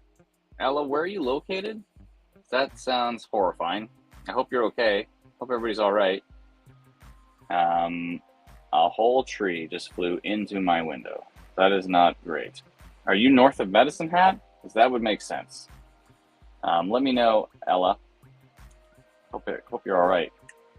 That is horrifying. Side note, huge thanks to Just Liz on TikTok for the super chat. Huge thanks to Space something CA. I can't see the rest of it, but it's sent a heart as well too. Thank you so much. All those sending in stars on Facebook and gifts on TikTok and super chats on YouTube and all that stuff. We sincerely appreciate it. But yeah, a whole tree through your window. That's not great. Not great at all. Brendan, can you hear me? I don't know if I got my mic back up. No, I can hear you. Oh, okay. All right. Yeah, so Ella, a whole tree just flew in my window. I'm going to type to her, actually. Maybe she can't hear me right now. OMG, Ella, are you okay? Question mark. Where are you located? Okay. I wrote that to her. I'll let you folks know. Hopefully she's okay. I'll let you know if Ella's all right. But yeah, you definitely don't want trees flying through your windows. This is why you stay away from the windows when damaging winds are coming in. Damaging winds, tornadic storms, windows are not a great place to be. That's probably the worst place to be. Anyways, all right, I'll let you know. I'll give you an update on Ella once we hear from her, and hopefully she's okay. And again, if you're north of Medicine Hat and towards Schuler and Hilda, it's getting really nasty. So hopefully everybody's staying safe with that storm. That storm is definitely the strongest. So yeah, I'll let you know what Ella says, and we'll be back in just a bit. Bye-bye.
Hey everyone, Brennan here. I'm just taking a quick look at what's remaining of the storms. Probably getting pretty close to signing off here. Everything's slowly weakening. We still have some severe thunderstorm watches in effect to the northeast of Edmonton, heading up into the Fort McMurray area. Let me just double check. Everything. Probably a good idea to sign it off, I would think. Yeah. We're Yeah, getting I close think to so. the 8-hour mark anyways. That storm that had the really strong winds, it still continued all the way through the Fox Valley. I just did a new polygon for it in Saskatchewan, but it's slowly starting to taper off. I think maybe heading up towards Lancer. It's a severe thunderstorm warning down here too. Yeah. So there's still some storms that are pretty decent, but we can only do up to an 8-hour limit there. So yeah, the storms down there are super strong, but they're south of the border, and it looks like they're going to stay that way. I've been watching them closely, and they keep looking like they're going to try to stay south. That seems to be the general consensus from what I can tell. Yeah, it's possible that some decent storms could sneak across the border, but for the most part, that strongest cell is definitely to the south. So yeah, that makes sense. I mean, we can only do an 8-hour live stream anyways. We're at 7 hours and 43 minutes. So thank you so much to everybody for continuing to watch all the way through this 8-hour live stream, even though we are 57 people left. 57 people left, and also 3 people on TikTok. So there you go, 60 people and hung out for 8 hours. We appreciate it. We started in the thousands, and we've whittled it down to 60, but it's all good. It's all good. We're glad we were able to stay here for you and hopefully track these things as much as we possibly can. Thank you so much, everyone. Thank you, Brendan. Thank you, everybody on the team who helped out, and we'll certainly continue. I'm going to have radar up for the next few hours for sure, so we'll continue to watch. When do you not have radar up? When do I not have radar up? I dream in radar, I believe. I'm pretty sure that's how it works. So anyways, thanks so much, Brendan. I appreciate it. Thank you to everybody. We hope everybody stays safe, and until the next time, thank you so much, everyone. We appreciate it. Good night, everyone. Good night, everyone. We'll talk to you soon. Bye-bye.